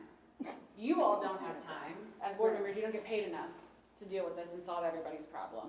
But you definitely don't have time to take every single complaint. That's why we have so many employees and so many people who are in place to sort a lot of this out for us. And so I like the idea of deciphering and figuring out what needs to go to Dr. McGinnis, and then where can I redirect people so that it doesn't have to get to Dr. McGinnis, and I'm not the one solving it, because as a board member, you can't solve it. Yeah, exactly. And so figuring out, and that takes time, figuring out, what is an emergency, but it's like following your gut, like, is this more than I think it is? But something like this, I don't think this is superintendent worthy. I think it's redirecting the parent saying, I'm so sorry, here's someone that you can contact, whoever's, gifted in your building is where I would go first, or the principal of the building. But until it gets to the board level, there's not really anything I can do. Good luck. So it's okay to make. This actually occurred last year in our district. Oh, did it? Yes, a person wasn't approved and they made like a post about it, and it's kind of like an affluent individual in the community, and so it went kind of viral and everything like that. And the only reason why I mentioned it was, okay, number one, I got tagged over and over again, and then I just inboxed her and I let her know the steps. And then, because it went like extremely big and stuff, I just let Gabe know about it. Otherwise, though, I wouldn't have said anything. Yeah. I'm curious, so when you guys get individual things from staff members, do you let the rest of the board know, or do you let LaTanya know and she informs the board? How does that work? So I think we're gonna, are we gonna get to like sunshine law? Cause I feel like we Yes. have this issue kind of every It's later on. year. Okay. So you wanna know if we do what now? So let's go back and say, like, you had someone reaching out to you concerned with the gifted program. Do you let LaTanya know that and she tells the rest of the board? Or do you let the rest of the board know if you feel like it's gonna, like you see something on social media and it's going to explode and there's lots of comments and things like that? I usually let so last year I would let LaTanya and Mike and Gabe know. I would send an email and I would say, this is what's going on, just to keep an eye on it. I think we get into issues when we start sending emails and then you send an email to these other people, that becomes a sunshine issue. But I also think if we send it to the board leadership and the superintendent, then the superintendent or the board president can send an email out later that says, we know that this is going on, we're addressing it. Correct. And that's what Gabe and I would normally do, like, about the bus accident and everything like that. Yeah. And then I would always include Donna on it as well, since, I know that Gabe was not always as timely on his email, and he'd be like, I didn't see that, and I'd be like, I sent it, and stuff. And so, like, as long as everyone is okay with emailing us three about it, and then if it evolves into like a bigger thing, then I can email everybody as a whole. Because in all honesty, everything isn't like, I know collective authority and like in forming and everything like that, but at times, like if it's like a little thing like that, no. So can we role play this thing a little bit? There is going to be role play later, but yes, if you want to. Well, what I'm thinking is like you get that thing where it's like, oh, hey, my kid tripped over a piece of sidewalk at the school. Yep. And in that case, it would be appropriate to get them back to the building principal, probably. And maybe for something like that, we don't even have to go to Ashley or the board with any. Correct. That's it. Okay, that's good. Another scenario would be, oh, hey, parent reported to me that there's a teacher that's leaving the classroom, like just disappears. Right? It's like, ooh, that sounds pretty crazy. So in that case, that might be Ashley and board leadership. I still think that's building. Principal level. first. Still building principal. Yeah, because I think you also got to think about if you were the building principal and the first time you ever hear about it is from a board superintendent situation. No doubt. Wait, so we're saying that you as the board member would let the principal know? No, I would make the teacher go tell the board Because I think some of this too Tell the is parent, you know, to tell training. Yeah, to the- tell the principal. Parents. Yeah, it's Yeah, like okay. training the parent on, Parent, you mean? you have to go, like, you have to use your words. Yes. Like, it's hard, but you have to, and that, part of that is also teaching them how to advocate for their own kids. Mhm. And how to have those Uh-huh. conversations with their own kids. Okay, In our group, we were talking about, you have to solve the problem at the lowest point. That's where the Right. relationship is. yeah. And so that's what you're trying to do. And when it has to keep coming up, first off, by the time you guys are involved, you have broken the relationship. It's probably pretty fractured by that time, would be my guess. So then another scenario, so when the teachers and staff, which their voices should be heard all the Yes, time, but absolutely. when they like to see something change in the district, you would refer them to, So we have a process for that, Yep. correct? yep, When we want a curriculum change, we have a curriculum process. Have you talked to blah, blah, blah? Have you talked to the curriculum director about that? right. And we do that one. If it's a safety issue, we have a process to do that. Let's make sure we have a process. But we have a process to do that. And so what is your complaint management process, basically? That's probably the hardest part of mine and Cassie's job, is that we get parents that will call and say, you know, I have this problem, you know, with my child going on at such and such school. And our first question is, have you talked to the teacher? Mhm. You know, well, yeah, I've talked to the teacher. Have you talked to the principal? Well, I don't like that principal. I'm not gonna talk to them. Like I'm what would you sorry, say? You're gonna have to. but Mhm. nobody down here is going to talk to you until you talk to the principal. Once you've talked to that principal, call me back. I do think we have to watch how we tell them that. Oh, yeah, oh, yes. Like, if we say nobody's gonna talk to you until, because a lot of the times, I mean, we have a high level of kids in poverty, generational poverty, their parents didn't always have a great experience in education, and so they're not used to speaking to the principal, a person of authority. They could get hotline, all these different things. And some of it's cultural. Oh, for sure. There's some Yeah. cultural Like things, so how do we help them barriers. culturally? And a lot of the understand? times, Look at your we org will chart. just say, Look at your org chart. that's fine, you know, let us get, Well, and I let us don't get know it to that the we correct have- person and we'll have them call you back. And I don't know that we always have a tag great the org principal so chart. we know they are informed. I think sometimes it's hard for them to maneuver the org Yeah. chart. Like, we don't have a great org chart. Like, they can't see building principles are approved by the director of, you know what I mean? Like, Yeah. it's hard to Yeah. find that unless you're kind of familiar with the website or Yep. the district. That's a good note for you, And as you're Ashley. talking, something that may be helpful is if you have an issue with transportation, then that would fall under Director of Student Services, so that falls under Shannon Nolte. But we can come up with that to where those different topics, gifted program, that falls under academic services, but that would be Dr. Lau, just so that it's very clear in who handles what Are we department. able to put like a thing like that like online somewhere? Like Put it in the here's I handbook. think this, it's here's what just you an do.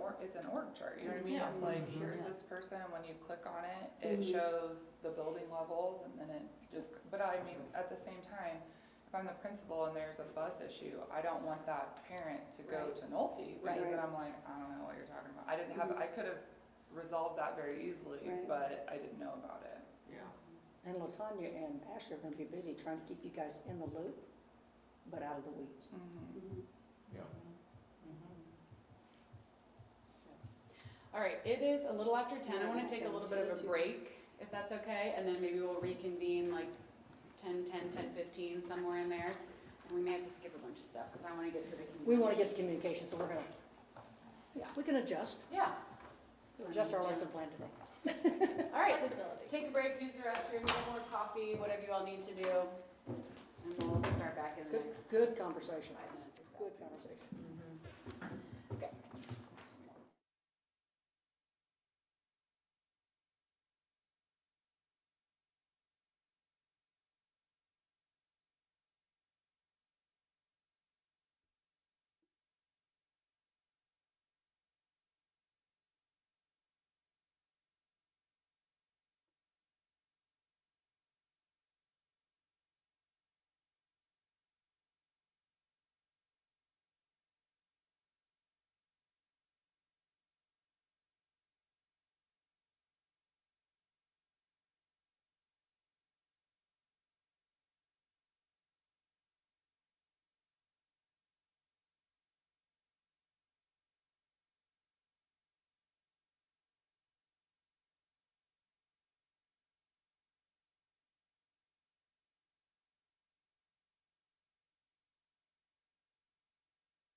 rolling again.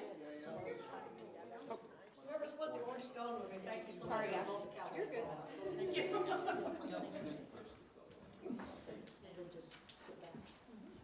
All right, I skipped through a bunch of slides, all of the delegating authority slides, because I think it's time to get to the communication and expectations section. That's where you all felt like you needed the most work, and so that's what I want to go ahead and get to. So I don't know what slide I've skipped to, slide 25, if you're following along on your notes. And so within this section are three big chunks that I think it's really important for us to talk through. So the first is making sure we have clear board meeting timelines. I've started doing this with boards, and it's been really insightful, so I'm excited to do it with you all. The second is clear communication expectations between the superintendent and board members. So we'll talk about that for a while. And then the last is how to set clear expectations of the superintendent. And that's when I want to talk about superintendent evaluation. Okay, so clear board meeting timelines. So these are the steps that you all should be taking in order to prepare for a board meeting. So step number 1 is board members submit requests for items to be put on the agenda. Number 2 is open and closed session agendas are developed by the board president and superintendent, and obviously you'd include the sunshine law exceptions for those closed session meetings. Step 3 is the superintendent works with their cabinet to develop the board packet. Step 4 is the agenda and board packet are shared with all board members. 5 is board members review the agenda and all of the board packet resources. 7 is there's a consistent protocol that is used for answers to be shared with all members. 6. Board members submit questions about the agenda items and resources. To who? We're gonna talk about that. Great question. Okay. Just hang on, that's a great one. Sorry, most No. of them I was thinking, trying to get the definition of who was doing what. so- Yep, we'll talk about it. 7 is a consistent protocol is used for answers to be then shared with all members of the board. So for example, the superintendent gets in an email with all the questions and responses in advance of the meeting. 8 is the agenda is posted to the public at least 24 hours before the meeting. And then the last is the actual board meeting date. So what I want you to do right now, just on your own, is when is your all's next board meeting? July 28th? July 28th, perfect. So July 28th is what you're gonna put down in the bottom. Well, I don't know if that's right. It is. Okay. And then I want you to work backwards. If July 28th is the next board meeting, then when are these other things going to be happening? So I want you to work individually right now to think through, when would 8 happen, 7, And this is 6? when it does happen or when it should happen? When it, When it does. when it does. When it does. Get on the calendar.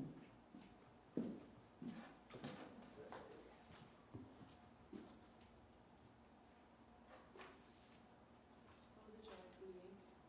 Yes, July 28th. I need my calendar. Yeah, yeah. There we go.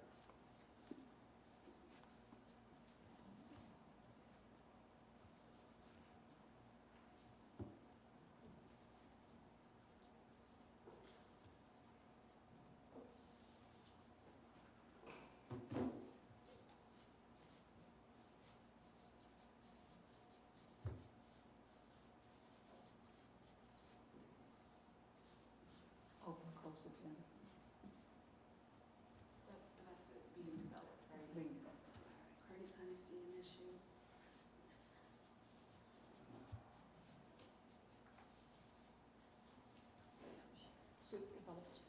Board packet, just board packet.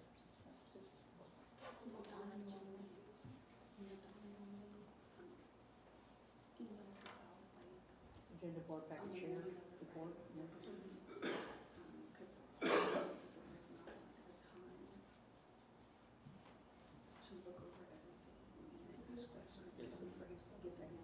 When I say this, it's so level minute. Well, believe me, They will know that. they almost said your name too small here. I know. It's sealed up. I'll give you a card. Yeah. I'll give you a Oh, card. don't worry, I can't wait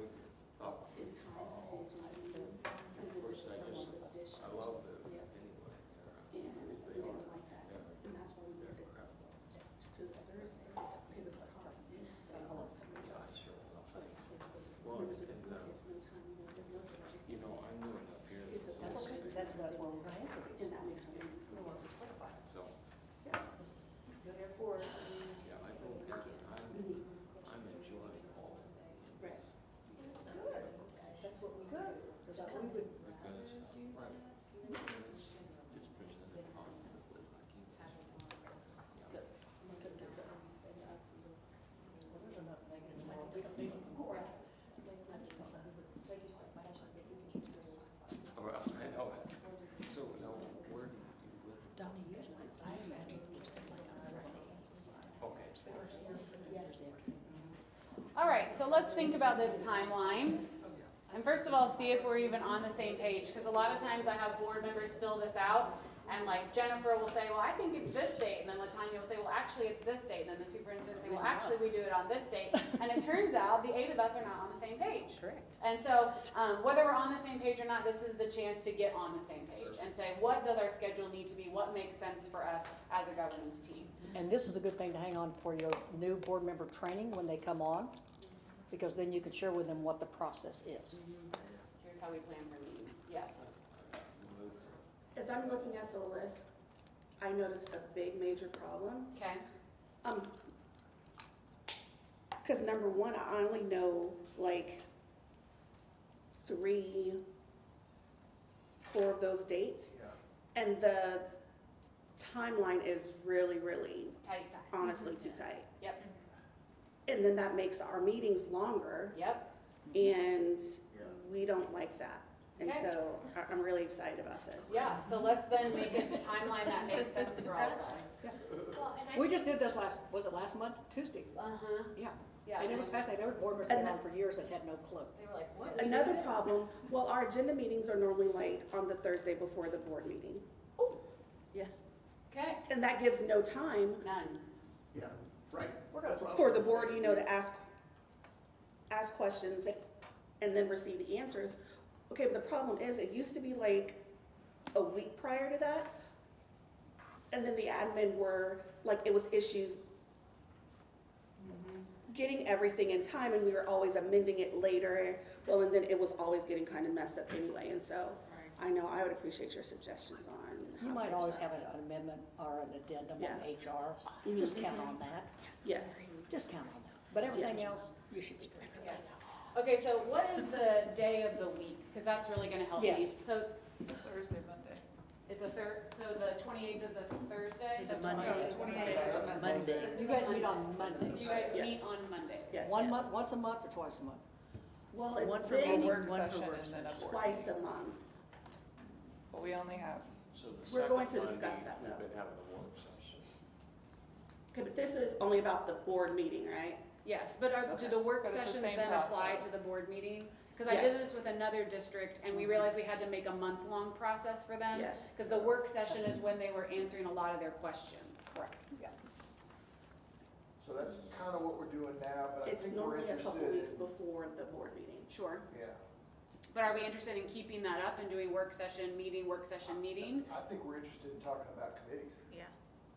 instead of the work session. Our work sessions were put in place because we disbanded some long-standing community committees. Okay. And we said, well, work session will be our place to kind of hash through that, the public can come. But it really hasn't worked. No, I I feel feel like like- we're having 2 board meetings a month. We're going over the same thing twice a month, so I agree, I think. Well, I kind of disagree. I mean, I like the work sessions. It gives everybody a time, you know, to learn about things Yep. prior to them being an action item on the agenda. Yep.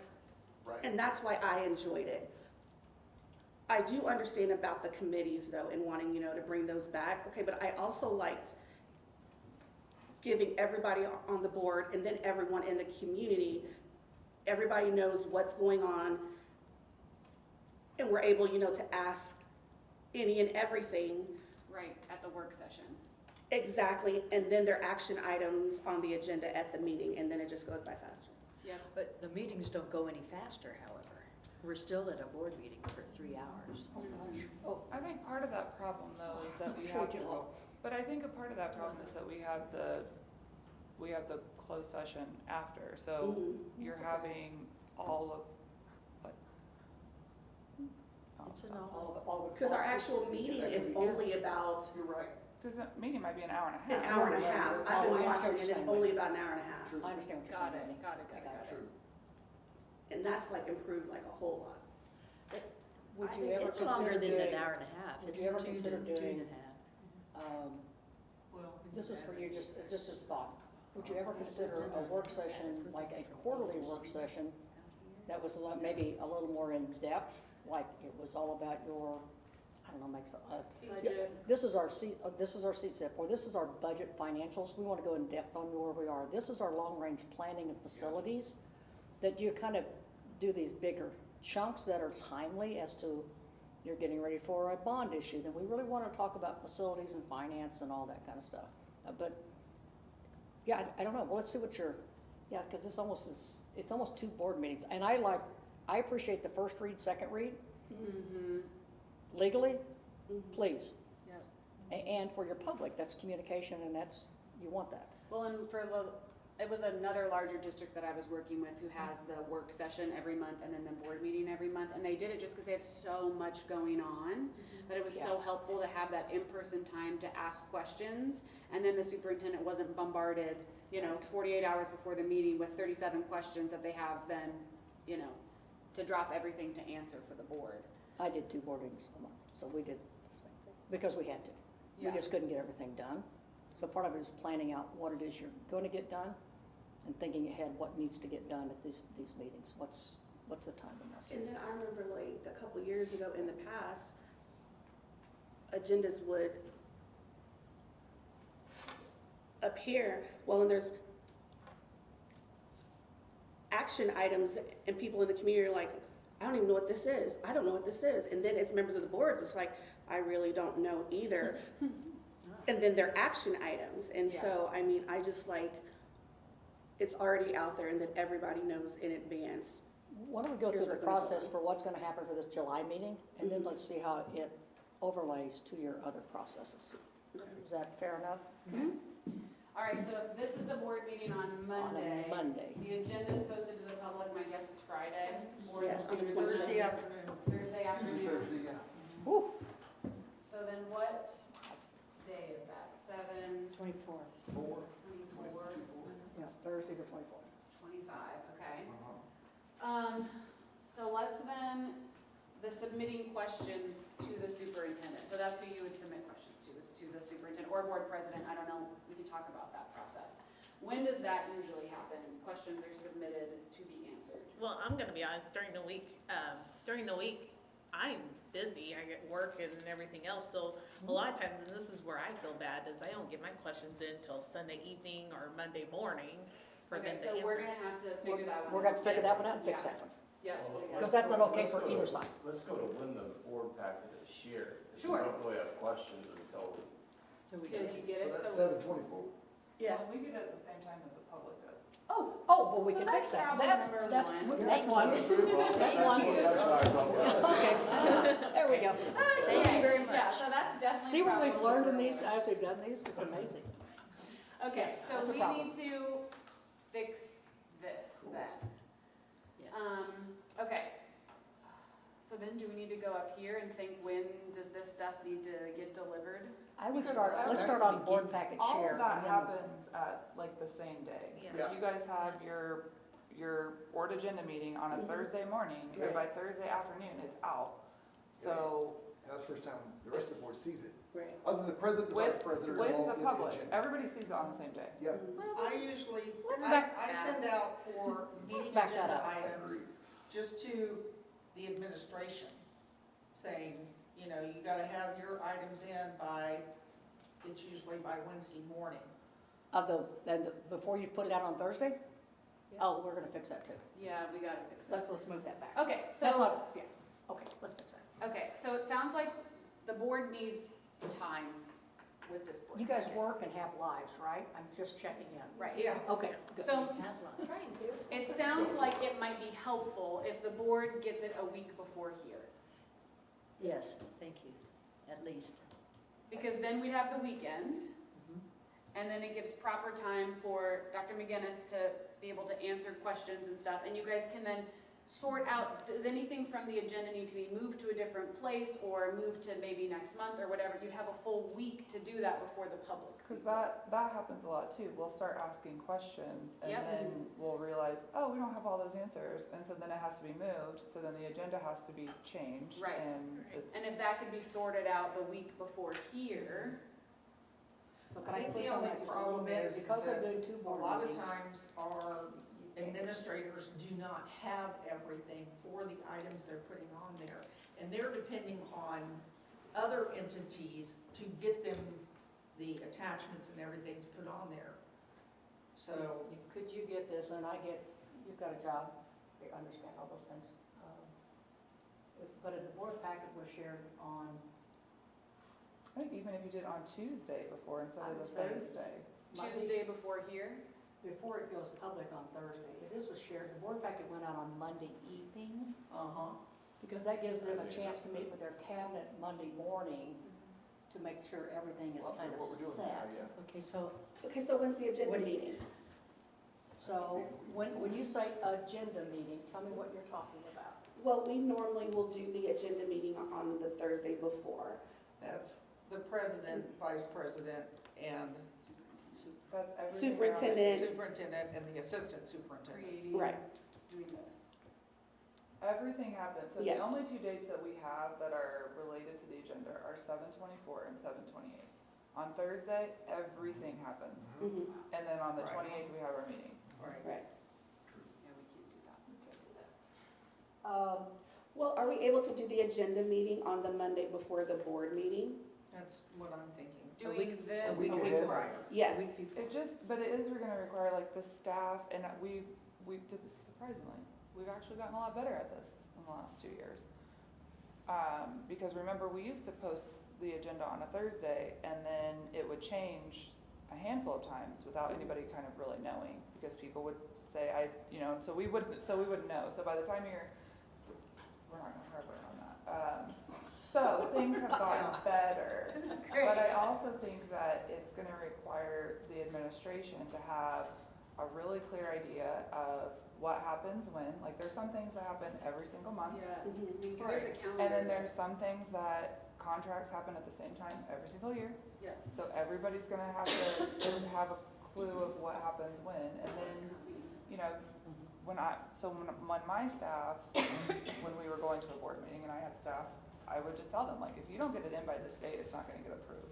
That is correct. Mhm. And that's a pain, because then you mess up all of operational, it's a pain in the butt, but you have to be organized to get it in on time. To give you time, just asking. Could this go out Friday at noon? Says what? Could this go out Friday at noon? I think we have To a the public. policy. Is What's it- the I was gonna say, policy what does your say? policy say? I think it says, it just says 24 24 24 hours. Yeah, it's like 24 hours because you got a Monday meeting, so you got Yes. the whole weekend. But But then it Monday, doesn't, Tuesday you night don't count I mean, the weekend. Saturday. It's You a don't business count day. weekend It hours. says 24 hours, 24 hours, I think. so it has to be Thursday No, It doesn't say afternoon. business days. Yes, Oh, it's business business days. days. I think, There's yeah, your I think policy, so. it's I business just days. went I through trust that. God on policy, yeah, it says business days. But if you did Thursday, but if you did That's Friday okay, at no worries. noon, That's okay. but if you did Friday at noon, Friday at noon, you're gonna that's have still- Monday at noon is gonna be Right. 24 hours. I'm just trying to find you some time here so Yeah. that you can do it. Yeah. It's just a thought process because on this board packet shared, I guess once it's created, here the requests are coming in and it's developed. This needs to be shared in order to get out to this board, so the board has a chance to read it. And it may be in the evening that they don't have a chance to read it until that evening. I mean, we need to kind of Yeah. to realize that. And then, what time, because they've got to get questions back to get questions answered before it goes If we're here. able to do the agenda meeting on the Monday, Right. Before. get the packet to the board Tuesday by noon, Right. it could give the board a couple days in order, to give over the questions. And then the agenda can go out Friday by noon. And you still have like Thursday and Friday to, So when you say develop agenda, so when you show up for that meeting,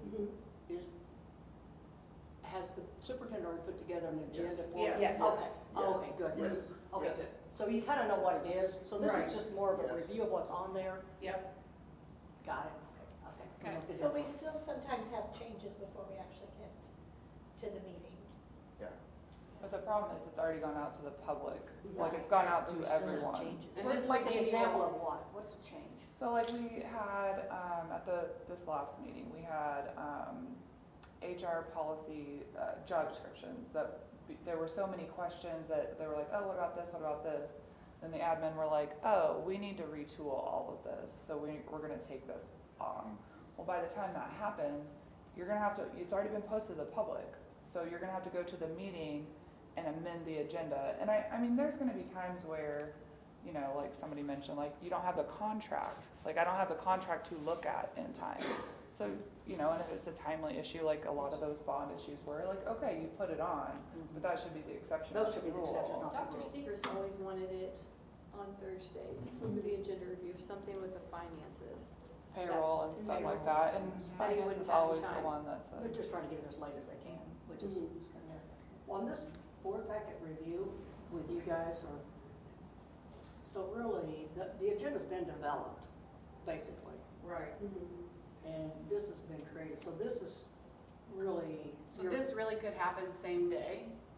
It does happen the same day. Yeah. Mhm. Yeah. Yeah. So when, Just so not when early enough. Tanya, so when Ashley meets with the president and the vice president, Mhm.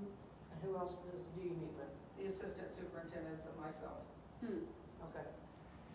So when you finish that, then what happens, because you guys have reviewed and had kind of an in-depth conversation around the agenda. Right. Then how do these other board members who are not a part of that, how do you communicate with them what was in that? Because this is going to save you some time, I'm just gonna tell you. Yeah. So if Ashley, if That's you don't mind simple, taking, Jessica. so if you don't mind at this point, after you review this, Right. because you got two of them already there. Right. Do you have a treasurer? Do you guys have do you have a It's the- board? It's the That person assistant is in there. superintendent. Oh, okay, it's that, okay, but you don't have a board member that's titled that? No. Okay. Then I would recommend you just pick up the phone. I picked up the phone and then I called the other, so I had 3 came in, then you called the other 5 and say, hey, I give them the same agenda. I just give it to them right then and say, here's the agenda, here's what we talked about. And you don't have to hit every agenda item. Some of them are back, these are the highlights. These are the ones that I think you might have questions about. This is what we talked about, so everybody's on the same page. Now you go read it, that gives you the highlights. So you may get a phone call in the evening or whatever. Gives you a chance to get your questions answered. And it eliminates so much of this confusion because then all the board members are on the same page. Well, and that's the hard thing too, is that when the rest of us get it at the same time as the public, Yeah. I mean, and we got that, what was Every time. what was the long-range plan that, I was in TJ Maxx. Yeah, Max and me still. And my phone, I could tell an email went out, because I got 5 text messages about the long-range plan. 5. And I'm in the dressing room, like shirt over my head, and it's like bam, bam, and I'm like, oh, we all got it at the same time. I don't know what you're talking about. So what would happen if you guys did that? If Ashley, or Dr. McGinnis, I'm sorry. You're Dr. fine. McGinnis, if you would, after this meeting, is this in the morning, I'm assuming? What time is this meeting? Meet whenever. Talking about the agenda It's setting usually meeting? Thursday morning. No, usually they're meeting on this one. Oh, Usually it's in the morning, sometimes it's in the afternoon. Yeah. So Just same depends on standard time, schedules. it's always gonna be at 7:30, I don't care, I'm making this up, it's always at 7:30. Just making this up. If this is at 7:30, you guys are gonna be finished by 8:30, because you got a job to do. Yeah. Or Yeah, not. it's usually an hour. Yeah, and then when that's done, board members are gonna get a call, or in a case like, in Jennifer's case, if she is working and is not accessible at that time, then she will be reached that afternoon, or something like that. So they all get a call, and I always just sent them exactly what we just talked about. I just gave it to them. So, Donna, Mhm. do the other board members all have access to the agenda? At this, like, I can see it as it's a work in progress. Can all the board members see that? Are you on board docs or I'm not something? even able to see that. You're not? No, they No. cannot. But you could. I never see it until the agenda meeting. Okay. But after the agenda meeting, and I just did a quick overview of it. These are the big points. Yeah, it's just helpful because in the agenda review, that's when we typically have attachments, and sometimes I will bring like, here's portrait of a graduate. And it's uploaded on Assembly, but if they can't see it, And that's not helpful. I can talk to them about it, but I think it's helpful to have that visual. So my board could see it. Once it, well, after this agenda meeting, Right. it was Then allowed, we the can make board it could see it, open. and it was- you can restrict we it do on that? 'Cause I Assembly. think that would be Please, helpful. please, that'd If be they could great. see attachments. Yeah. It's gonna be shown, and And the actually give it to them. If you're creating it on Monday and finishing it up with your cabinet and everything on Monday, it's gonna be posted to the board only, Yeah. Monday evening. Because your board officers Right. can look at it before they get there. Yeah. Save yourself some time. That would be helpful. That's Okay. terrific. So what day do you want to have this meeting, this agenda developed meeting? That's not, there's no such thing. I think, I You know what I I'm would say saying, that right? needs to happen on Monday morning. I'm thinking the Monday before the board meeting. Yeah. Okay, Can we do afternoon? First. Because we meet Soup's cabinet every Monday morning. so all of this All of this. Classes on Mondays. will happen, So this just impacted your cabinet. We just impacted other people's lives. So we need to understand that, and so how we're gonna communicate that, what's it gonna look like?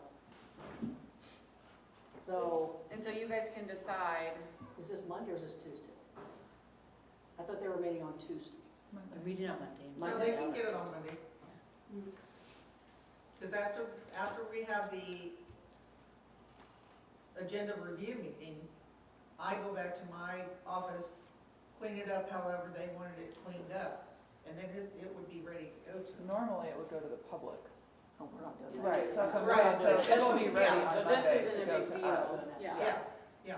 So this is going out, so I'll need to the know board about officers are early meeting on afternoon. Monday, Yes, Yeah. yeah. Yeah, so then that needs to be in the afternoon to give her team a chance on Monday morning to get some things cleaned up as it happens. so cabinet could meet Monday morning, Monday afternoon could be the finalized, here's what we're Yeah. thinking, and then by Monday, at some point, the rest of the board gets it. Can you guys get that out yet on Monday if you meet on the agenda? Yeah. Yeah, it's pretty She's much gonna set change- when we Sunday. get She's there. gonna Yeah, change you your do. access though, you can change access Yeah. to give. Well, it's when she releases it to you. And there's normally an outline, I mean, Right, it looks like this as we get it at the meeting. that's exactly what you need. That's perfect. That's exactly perfect. So you've already met with these people on Monday. I thought you were gonna meet with these people on Tuesday morning to give you actually a little chance to get things in finance and HR. Give them as much time as possible. You met Tuesday morning and then, but it went to the board Monday night. So yeah, this does have to meet. My bad. Sorry. It'd be a thick Monday. Yep. Sorry. Okay, so then the board would, okay, so then let's think about this question time frame. But So they're hopefully, gonna get these packets Monday evening? Mhm. Okay, so let's put that on there.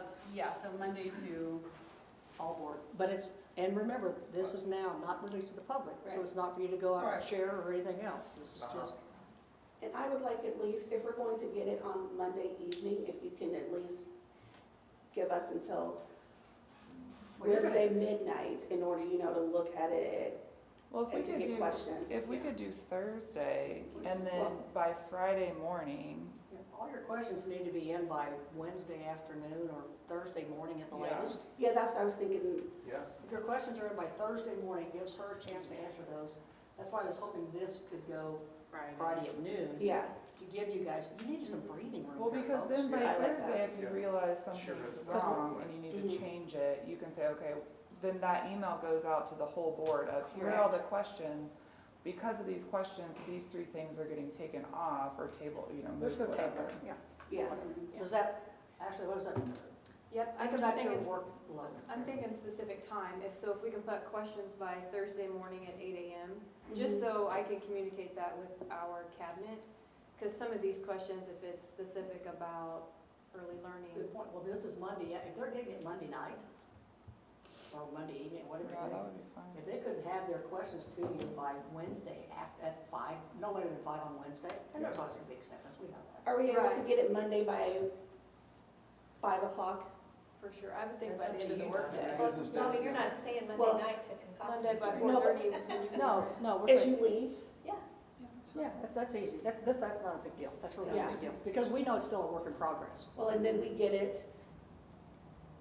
And then if we're able to get the questions by, Wednesday at 5, but because you gotta give her team a chance to respond. They gotta be able to find some, whatever your answers are, they may not know. They may need to find something for you. So Are you here's guys my okay with question. My question, Whitney, did you just say that so they can communicate because of these questions, this is why we're changing the agenda? Is that what you just said? I said, sometimes we ask questions and then they're like, oh, we don't have all of that, so we Right. need to move, we need to get more information or we need to do something different. Mhm. And then the agenda will change. So all they do is just take that off that meetings and just move it to your next meeting or whatever you need to do. on the Right. agenda. And I like that idea, and the only complaint I have is when we do get last minute changes and all we have on there per board member's request or Yeah, something so like I- that. So that's what I'm saying, I'm like, Yeah. that would be a great idea. And we talked about this last year, and I think it was a source of frustration amongst board members. If someone asks for, and I don't know if in the past people didn't know as a board member you could ask for agenda items, but a lot of the times, and I'm a frequent agenda requester, and sometimes they get approved and sometimes they don't. But if you ask for something, then it will just say, Whitney asked for this. Yes. And that's there's what I'm no talking about. attachment, and there's no explanation, and No there's ask. no, and if it had gotten on the agenda, it's typically not just because Whitney asked for it, it's typically because there was some sort of conversation that precipitated putting it on for a discussion, but then there's no attachment. The closed That's the session. information that needs to come to me, and the reason it's Yeah. not on there is because that information. And I'm not needs to trying come to, I'm not trying to blame anyone, Yeah, I'm not, yeah. that's not my point, but I think if it goes on the agenda, typically there's some sort of something that Right. got it there. Needs to be some But, meat to it. but yes, it is, Exactly. I mean, that So has do you been, not have a process? I'm sorry, I'm such a process. we've nerd. never talked I'm about, process, We but. never talked about we've never talked about So it. the process should be, what is your process if a board member wants to add an agenda item? Mhm. And so that could be a part of, for example, Tom brought this item up, he wants it to be considered for a board agenda item. That's a great discussion to have over here for agenda development group, not for this meeting this week. Right. That's unfair, Mhm. because we're gonna put in the no surprises. No surprises for her, no surprises for you. If it's that important, if it's that desperate, if it's an emergency, let's call 911 or something, but let's identify what that is, and then they can decide, is this, when you said some reports, Yeah, some sometimes time, I get and approved, said, sometimes I and don't. then we can just say, hey, and this will be a future agenda item, you can let them know, and it gives her team a chance to really give you the information that you're really looking for. I agree. What do you think about that, Ashley? It's been, excuse me, go ahead. Yeah, I think that's fine. Mike, and I go back to that question that you said, is it the will of the board? And so if we have individuals saying, and I know that's board policy that board members can do that, so They can. It's law. if it's law. not the will of the board, then I'm just thinking future, if we're in the board meeting and then they have that opportunity to pull one item from the agenda, if the majority of the board doesn't want to talk No, about. are you talking about the consent agenda? Cause I know we had there's been back and forth about that too, where Or action items.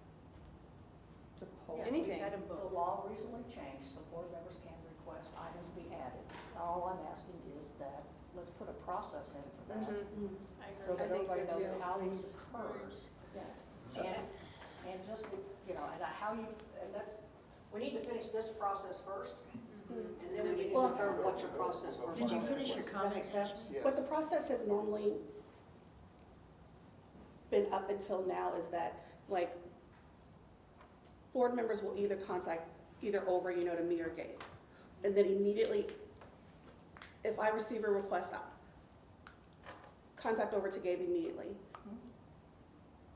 And vice versa. Mhm. And then it's also discussed in the agenda meeting. Yeah, we're on the same page. Yep. Yeah, I think that's great. Yeah. We just But would- I would the just question want is, does that immediately go into this board meeting? The answer is, No, it depends on what it is. we're gonna leave it at. Depends on what it is. I mean, at times it's been like a month later or whatever like that. And mean, I don't feel like it's always changed at that agenda setting meeting. Right. Because nobody has seen it to know it needs to be changed until it goes out to everyone. So I feel like there's still things that are changed on the agenda after it's been released to the public, because that's when the board gets to see it as well. But this should This should help fix it. that. It's gonna This should eliminate help that. it a Yeah, lot. don't fix it immediately because it's a new process for you all too. Right. So it'll take, give yourself a little grace here to get this kind of understood your new process, because you'll do it. So if we're submitting questions by 5 on Wednesday, then she needs to have an answer back out to you. Don't pay attention to that. Yeah. By Thursday afternoon? Is that right? It's less than Or, that's why I was trying to get this Friday right till morning noon. would probably be helpful just in Friday case. morning, yeah, like I agree. Friday by 10 a.m.? Yeah, I'd even go 8. No, I'm giving you a, because, You just I'm sorry, never things know. happen on Fridays. I Yeah, don't know what people may happens on not be Fridays. there and you can't talk to them until, Yeah. I was even gonna say noon. I want clarity on something though. if Go we can. Friday noon. Yes, Okay, Just go so Friday noon. let's say Rhonda wants to add a holiday to the calendar, and she wants that to be an agenda item on the board agenda. The rest of the board does not want that item on there. So she's an individual board member, we put it on the agenda, it's on there, and The then board we can vote whether to add it as an agenda item at the next meeting or not. Yep. That's is how that I what we handle should it. be doing? So, yeah, I would, But that's also, okay. not always. How do we know that the board isn't in favor of adding it as an agenda item if they've never discussed it? I think that, so, since I'm the one that adds things so frequently, I've always been on the understanding, and I ask for a lot of stuff. When I ask for something, so I had asked to record closed session. And I know you guys all had a conversation, and LaTanya, as the board president, I think were you in on that? So you guys had to decide, is that something that so they have to have a decent idea of their board, what they want and what they don't want. And both of you, and I think admin, were like, there's legal complications to that, you're likely the only person that wants that, so that never went any further. I'll use paid parental leave. Paid parental leave, I came to a work session, and I said, hey, I think this might be something that we could look into. Does everybody okay with looking into this? And there were kind of some nods, but there were no no's at that. So I think that gave the communication to the board president and the superintendent, like, let's bring them information about this. So I've tried to do it in a way where, you know, the board president and the board vice president can have a conversation and say, yes, other people want this, or no, this is a one-off, and so it doesn't happen. Or the board president and the vice president say, yeah, this seems like something that is reasonable and we want to move forward. I think my questions I asked was, first off, does it align with our CSIP? Yeah. Does it align with our CSIP, and how does it align with our CSIP? Does it match our goals? Mhm. Is within what we're trying to do and what's important to us right now. So we can't do everything, Mhm. because there's a million great ideas. We can only do a few. So But our board policy states that the agenda is created by the superintendent in consultation with the board president. Right. And that's what you're doing. And the board president is the liaison of the board. Correct. Right, so it shouldn't be those two, it should be us. If you want to cut the vice president out, I don't really care. Well, I'm sorry, I'm going back to Well, the it's not example that happening, you it's used. not happening with the vice president right now anyway, so, I mean, we haven't had any conversations together. I mean, there's been some email, hey, this is going to happen, but we haven't So said, that's how you you know, that kind done of it. stuff. And there's nothing in board policy that I would think would say that I couldn't use board officers there. If it's just, if it says only can be board president in this, then you need to follow that or amend your policy to say board officers. Yeah, If you'd like to do that. Mine is always, I'd rather have more voices at the table than less. I would too. And so if that's a board policy you need to look at, then that's a good conversation to have, to look on how that works. I just think if the majority of the board, if that's an item that they want to discuss, then let's go for it, but if it's not, then sometimes I But then think how do you we figure spin that our out? wheels. Yeah, that's gonna be my That's question. right. How are you gonna Yeah. figure out if the majority of just the board assume. wants to discuss it if you only have 5 days before the meeting? Yeah. I mean, Well, here's the thing, it's not gonna go on this They're gonna- meeting anyway. Well, if we're Right, not it able should to be up the discuss week it, before, but maybe that's something Even if we it's a do question in the submitted agenda by more review. than one. yeah, And it's okay, you can, in the agenda view, and when you call out, you can say, hey, by the way, this came forward from Mike, that he would like to talk about this. Do you have any thoughts on that? And it gives you feedback that you Yes. can share so that you're not having a board meeting, but you are getting feedback from your board members. And that's why this phone call is great here too. It gives you a chance to say, this came up, just trying to see if what the other board members feel about that. And then the board officers, and you guys can decide what your policy says of what that does. Does that make sense? Well, and I think that's what, with the work session too, is like, we've had items that have just gone to the work session and people have said, no, we don't wanna go any further with that, so I then we would don't follow go. the same process for both set, but what, I don't care which board meeting it is. So this is happening this week, and the next week, they've got a chance to, you're always in board, I'm sorry, Ashley, but you're always in development board packet, that's all you're doing. But then you're getting ready for the next one. I would follow the exact same process for your next one. I think that would help with communication. I would just, We're not doing that for the work session. Because there's not an agenda meeting on the work session. See, I didn't know that, I thought you guys did have one. No. Who creates the agenda for the work sessions? We I do, in well, that's how it should be done, but pretty much everybody who has something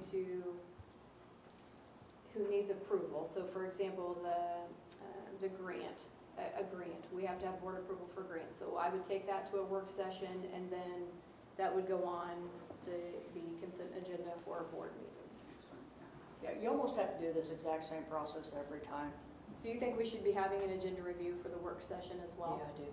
I have another question. I have lots of questions. But, But hang on, can we finish okay, this yep, out real yep. quick here? So this is, questions are answered, we gave you till noon on Friday because we never know who you can reach. And then, that's lovely. and then this goes out Friday at noon. Can we change that? Can we change that to Friday at noon? Are you guys are you good with that? Sideways, down, up, I'm down? good with it. We good? Do we just need to look at policy to make sure? Look with policy to make sure that we're not missing something there. But if this could also be Friday at noon, I think that'd be very helpful. Well, yeah, that would still meet the 24-hour business Yeah. day. And I guess the question for you would be, when you say questions answered, you're gonna shoot me for this one. What's your process for that? Yeah. What does that look like? So, Really? is this an email that goes to all board members that says, I got these 5 questions, and these are the responses that I have at this time? I would like that. Well, the reason being is, I've noticed at meetings, a person will be like, do you get all of your questions answered, Jennifer? I know nothing about those questions. I don't even know what's going on. Okay, so then let's go back here. How do we submit our questions? So I have an idea. Okay. If they could email those to board president, myself, vice president, I can put all of those questions on a Google Doc, send that out to any of the people who need to be on that to answer the questions appropriately. And then copy that, send it all back to all board members. No responses needed. Talk to your legal counsel about using your Google Doc for that, Okay. please. And to make sure that you're keeping, because these are questions, we're not trying to hide anything from the public at all, but I want to make sure we're being that transparency piece too. But I also want to respect their questions. Well, that So would just you're allow. creating, so shooting an email in to you that just says, hey, I had a question about, or a phone call, I don't care how they give it to you, whatever that happens to be, they just need to get it to you by Wednesday at 5. Right. It may be a phone call, because Jennifer's driving down the street, she's going, I had a quick questions on this, can you add this to the list? The Google Doc would just be the purpose of putting all of the questions on one document, sending it out to all the staff who need to answer them. Then I would just copy and paste that to an email. I think your tool of how you do it is fine. Right. It would be nice if when we get the questions answered, because you're not gonna answer every single question. And please understand, board members, you're not gonna get the full board meeting right then. Yeah. You're gonna get, these are the bullets for this question. But this is what this And then, is. so if you can get if Friday at 12, if we can get, here are your answers and here's the final agenda, then anything else that you're like, oh, I don't quite understand that question, then you can ask in the meeting. Right. But you kind of have a basis of what's going on. And everybody at the table has a basis of what's going So on. my question is, for you then, so like the last meeting I had, when I was looking at the bills or financial stuff, I look at who on the agenda is over that, so I just submit my questions to Dr. Segrist. So are you telling me I should have you? No, And I would then- send those to Dr. Seegers and then CC me. Okay, So that's different than what we've been told to do in the past, so now we're I gonna would send go. it to you and let you decide Now who it needs take to go to. application. Yeah. They Sit, should submit pipe all down, their pipe down. questions. They should I submit always all made their it questions practice. to you. If you do one boy, then she Well- can determine if she needs to send it to Yeah. Dr. Seacrest, she can. If you send it to HR, she can, to get her feed, to get the information back. And again, I would just copy It's a them heads to the up. Google Doc and start. And I sending just them always out. made it a practice, I just always contacted over to Gabe about everything. I never contacted a member of his staff Correct, individually correct. unless he said, You have too many questions, go talk to ask them. Ashley yourself, ask Robert yourself. I just look at that. Well, and because I work under a board and I would never want my board to contact Correct. to my employees unless I knew about it and approved it. And so, like, I never contacted a member of the staff unless I asked first, or like, you're like, that's okay to do. And I would appreciate seeing everyone's questions, because I don't want to ask a question that 3 other people have already asked, Mhm. so that it's not wasting people's time answering it 3 or 4 times. And there, somebody might ask a question and I never even thought to ask that question. That would be helpful if I could see their, I'm like, oh yeah, I never thought about that, and know before I get here. My That- board that would be trusted helpful to themselves me. enough to say, I don't need to know that Tom asked that question, I just need to know that the question was asked. Right. Yeah, I don't care. I don't care Well, who asked, it was And that's asked. another thing I was going to mention. Doesn't matter.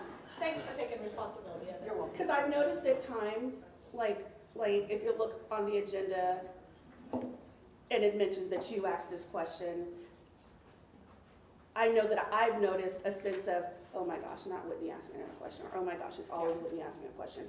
Like, You're a team. I think all it matters is that there was a question.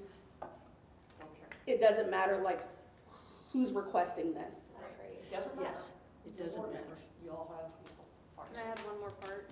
If they do have follow-up questions, I would rather get them answered, even if it is a Friday night or a Saturday or a Sunday. Well, your phone, I'm sorry, but starting tomorrow, it's on 24/7, 365, you'll never have another vacation until you retire. So, that's just a fact. Wait, but we want to retain you. But we want to change. But, and I also think that But here's there, the deal, if this comes out, and there's something that's just burning question you want to call, and here's the other thing too, it's okay to say, you know what? That's a great question, Wendy, will you bring that up at the board meeting so the public can hear that and see? and It's that was, okay. that's exactly what I want to say too, is that I think It's okay. there has to be a balance between, we want to be efficient and not take much time. There has to be a balance with that in your discussions in the public eye. Like they have to know, I mean, there's a 20-minute meeting might be nice, but you're also not giving much information to the public. We don't want to be a rubber stamp board. Yeah. We want to be an informed board that's making good decisions, but Right. it's also being efficient with our time Mhm. and being respectful of the people that are doing the work, their time also. Okay.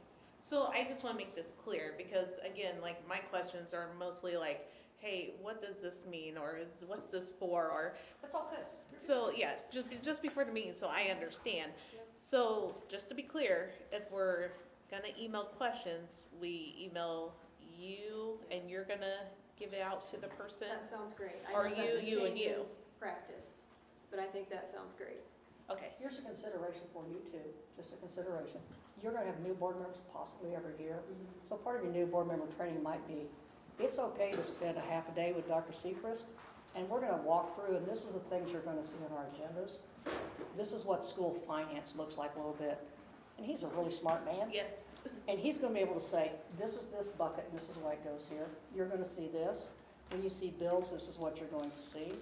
And I think you can answer a lot of those questions up front, because part of it's just learning a new system and a new organization. I agree. So just having a sit down with the superintendent, Dr. Segrist, and the 2 new board members is a great way to do that. It could be about, I don't understand something in academics. Sitting down with your academic assistant soup and saying, let's address this specific thing, particularly for your new board members, trying to get through that first year, that understanding of the rotation of, here comes an audit, what does that mean? Those type of things. So it might be helpful and save you time, and also let your board be more informed and feel more informed. Perfect. And then there's also the training that, you guys listed online, you know, that the board president does with the new members of the board, just information about the district and everything like that, and we have not, scheduled that yet. I brought my calendar in order to do that though. Like, it will also like answer a lot of those little bitty things too as well. Well, you also may want, when you do board members, to sit down with legal, because there's legal matters that are out there or pending. They've just come on and they don't know the background. So let's give them a little background and make sure executive session's more efficient also. So then you're not reinventing the wheel every time you meet. So some of those would be helpful to you, I think. I And we'll love get this. information for you too. after that. This was Okay, helpful. so can we go over It is this? extremely helpful, and it disseminates the information to all of us way ahead of time, and just better prepares us. It's cramming a bunch of homework in 2 days. Drinking from a fire hose, and you don't need to I do love that. this. I love this. So it just gives you some opportunities. And again, give yourself a little grace. You need to do this several times. Just to try to understand your rhythm. You'll get a rhythm to this too. Yeah. And you may look at it and go, oh, we need to adjust this, like, I don't have enough time here or here. But as a board member, now you know, I'm getting this Monday night, and I have until 5 o'clock on Monday, at least, or Wednesday, to scan and understand and see what's kind of going on. Is somebody documenting this so I actually Yeah. know? Yeah. You're live, Donna has everyone this, can yeah. see it. Well, I know that, but, Yeah, you'll read back, it'll be online soon. She's got it for you. yeah, but I probably won't. Will somebody Yes. send A lot it of to people us? will. Give you Yeah. a one more You send it. perspective on this. I was gonna just shut my mouth and sit here, but You just sometimes can't. I Oh, is he will talking think about the from a timing? timeliness standpoint on change orders, Yeah. things like that. Things that are out of our control on the purchasing side, sometimes those happen. I would encourage you to give grace to people in operations and the business side when some of those things happen, to add those things to the agenda, because if you don't, you're looking at a full month later before that change order can be approved. And you have a lot of projects going on right now, and that may mess up some timelines on the completions of those, so I'm just asking you to consider that. And it's not just grace for business and operations, it's academic services too. So for example, It's anybody. DESI sometimes doesn't open up the window to submit your AMI plan. You know what I mean? And so, Oh, they do it when they feel like it. Do you Yeah. do any action items on your work sessions? Well, that's what, were we gonna also talk about work sessions? Cause I think sometimes. So I guess my question would be on that, sometimes if you have these things, maybe you have those things coming up that are just, Make it a special Yeah, meeting. We have on occasion thrown an We have agenda voted, item or very something rarely, there. but rare. during the work session, we have voted. you would know in an information session, like in this work session, you would know in this session, we've got this coming up. And board, I want you to be aware that we may have some change orders coming in that we're working with operations, or we've got some kind of curriculum. If we have to, I want you to know that that may be an item coming up, but don't you still want a first and second read on those? Sometimes we're in a time crunch. But those should be emergencies. That should be So the standard. something that we do, academic services, business and operations, HR, they all send out a weekly report. And so we inform the board weekly on things like that. So I can submit, hey, here's the AMI That's to plan. the board, but Right. also we need to inform the public. Right. Remember, because it's a public board, and so we want the public to know what's going on. We want to make sure the public is aware on these things. So you talked about the training, I thought, you know, you guys have all talked about communication. Yep. And so that's part of it, is making sure it's out there so people know. So you're saying, I just want for my own clarity, most items should be informational items and then a vote unless it's emergencies like a change order, things like that. Absolutely. And I think though, if each, I think I had shared this with Donna after I had first come on the board, if you have a calendar of events that each department kind of has and have them put on, we know every April or May, we're gonna have this happening. So we need to make sure that in March or February, we have that ready to go. If we don't have it, it's not like the end of the world, but it's keeping everybody on the same page of, you know, a lot of stuff happens at the same time every year, and then we can be on time. My executive administrative system, we kept an Excel file. Mhm. Everything's better on Excel, right? And so, but it kept just that. What was policy that we needed to review? What was the information items that needed to go out? If this is the audit coming up, this is what's gonna be happening. The nice thing, so I Because always, these things schools are pretty, you know what, it usually starts in the fall, we usually get out in the spring, we usually have summer school at a certain time. We're pretty predictable, and the world kind of falls around that predictability, frankly. and you can also, I know this. so I always had like the annual schedule, and then on a separate spreadsheet, here were the items that we had on each agenda. So then you can put in, when did we do that? I know we did that, and then you just search and it'll go, boop, you did that in March. Yeah. Okay, then we can go look it all up. So we don't want to let's don't eat the whole horse today, let's just take a few, the elephant, let's just divide it two. So first bite is going to be, can we do this? Yeah. I think we've talked about a way to communicate, get that back. And we've also talked about a way, we have agenda items, what we're gonna try to do, and we're gonna flex a little bit, it's okay. Let's see what we are, but we're gonna try not to have emergencies. But when you are doing construction projects, totally agree, those things happen. Water lines break, sorry. But there should be things, when I'm thinking academics, there's not a whole lot academically, AMI days, that we should know, Bessie, we understand that one. But overall, we should pretty much know what our schedule is coming up. We should be organized enough to know that. Because when the first of the school year starts, I'm sorry, I was already on the next school year. So you need to be thinking ahead. That's visionary in having that part. So getting that organization. But I think first step is this. Let's just get the board and you on the same page. And agenda requests are gonna come to me, is that And the correct? board president. Okay. Do we have a date that we want them by? They can come in any That's where I time, was but you're only gonna talk about it when you have this I was gonna development say meeting. anytime. Anytime before that? It's just constantly, this is just constantly rotating through. And so email us both.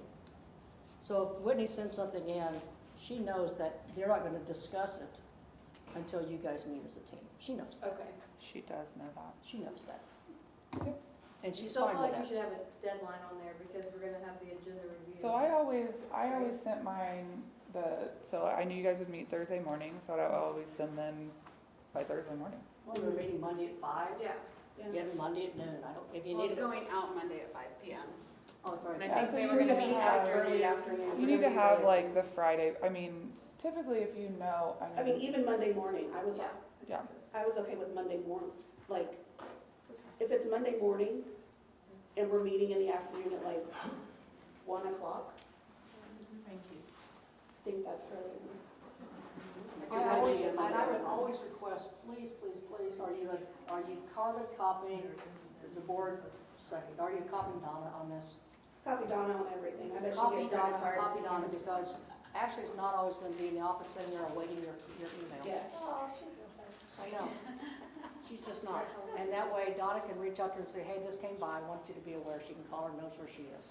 Yep. She's gonna be in buildings, she's gonna be in meetings. She's gonna be doing other things besides doing board agendas. So then there's no last minute add-ons on the same meeting unless it's an emergency or? It can be, because what the law says is that a board member can bring something up, and if they want to, then the board would have to vote Okay, to add it at that time. Can we okay. talk, But here's the deal on that one. I hope that doesn't happen, because part of this is your administrative team is not able to answer you at that time, because they weren't anticipating that they need to be prepared for that. They've been prepared for all of this. The job in and of itself. It's a Outside of their massive other job, besides everything else they're doing. So I'm hoping that, I hope it can happen, but that's the process for if it does happen. But that's a good time to do this. Well, and I think now that we're giving ourselves more time, Yes. that I think is going to eliminate some of that last minute stuff because we're not getting it on Thursday, whatever, and then looking at it on Saturday or whatever. Now we're going to have Well, at the more same time, the days. public's getting it. Yes, for heaven's sakes, yes. I know. When they said that, I was like, oh my God, I'm so glad we're doing this. Yeah. So let's take some stress off of the board too. can we Yeah. talk briefly about, I think there's been, like with the consent agenda. So like there are times where there are things in the consent agenda that I want to either ask questions about or I just wanna vote against. And I think in the past, that's been seen as amending the agenda, when it's just a procedural, I just wanna take it out so I can abstain from it, or I can, you It know. actually isn't, once the agenda's been approved, so when you start, like today, we started, you guys approved the agenda. Once the agenda has been approved, if you want to pull something, then I would talk to your legal counsel about the proper way to do that. But I think you'd want that pulled in first, then you would approve the amended agenda. And I don't, we've done it a couple different ways, I'm not sure, but there's sometimes where it's in the agenda. I mean, I know there was one time we were, this was 2 boards ago, this has been a while ago. Talk to your legal counsel. Yeah. And let them give you a process for that. Mhm. And then I think you can handle that when it goes through. Mhm. And I think you can be pretty standard on what's in the consent agenda. It's usually HR, it's bills, you know, it's those. For stuff we've talked about at the work session. It could be policy, it could be contracts. My legal team viewed all contracts and they were just in there, so, you know, those are pretty standard. Those are, you know, you got a contract with the YMCA to do this every year. Yeah, and I think, like, so I think one time I just voted against the whole consent agenda, because it was a contract that I had like helped write or something like that, where it's like, well, I didn't need to do the whole thing, I just need to do that one thing. Yeah, yeah, So, yeah, it's just. Yeah, but it's like, I didn't want to vote against all of it. you're right, but I've had to do that for like a donation that was associated with my company or whatever. I just like, we better abstain from the whole consent agenda, which is weird. Yeah, but you And can so, pull it out. but maybe some of that could come up here. That's what I was gonna say, I wonder if, Yeah. because you're gonna get it ahead That's of why, time. my board members, you get ahead of time, so they can say, hey, I got an issue with this one, I'm gonna have to abstain on this Now part that we right have a here. little time, that'd be awesome. Yeah, now you Yeah. can do that, and so you're being so much more Yeah. efficient with your time. Yeah, agreed. So how would you just pull And that then you could item move that separately? earlier. You mean, is that what you're saying? Like if there's an item that Mike, he's involved in, you would pull Just donation pull that, put it separately? down with your other You can action just pull items, all and of your- just pull it, and then when it comes down to the action item, Yeah, just move it earlier Then he instead of can at the I can meeting. abstain and at everybody that else. time, Got it. and then the rest of your consent agenda could go. Right. Yeah, Make sense?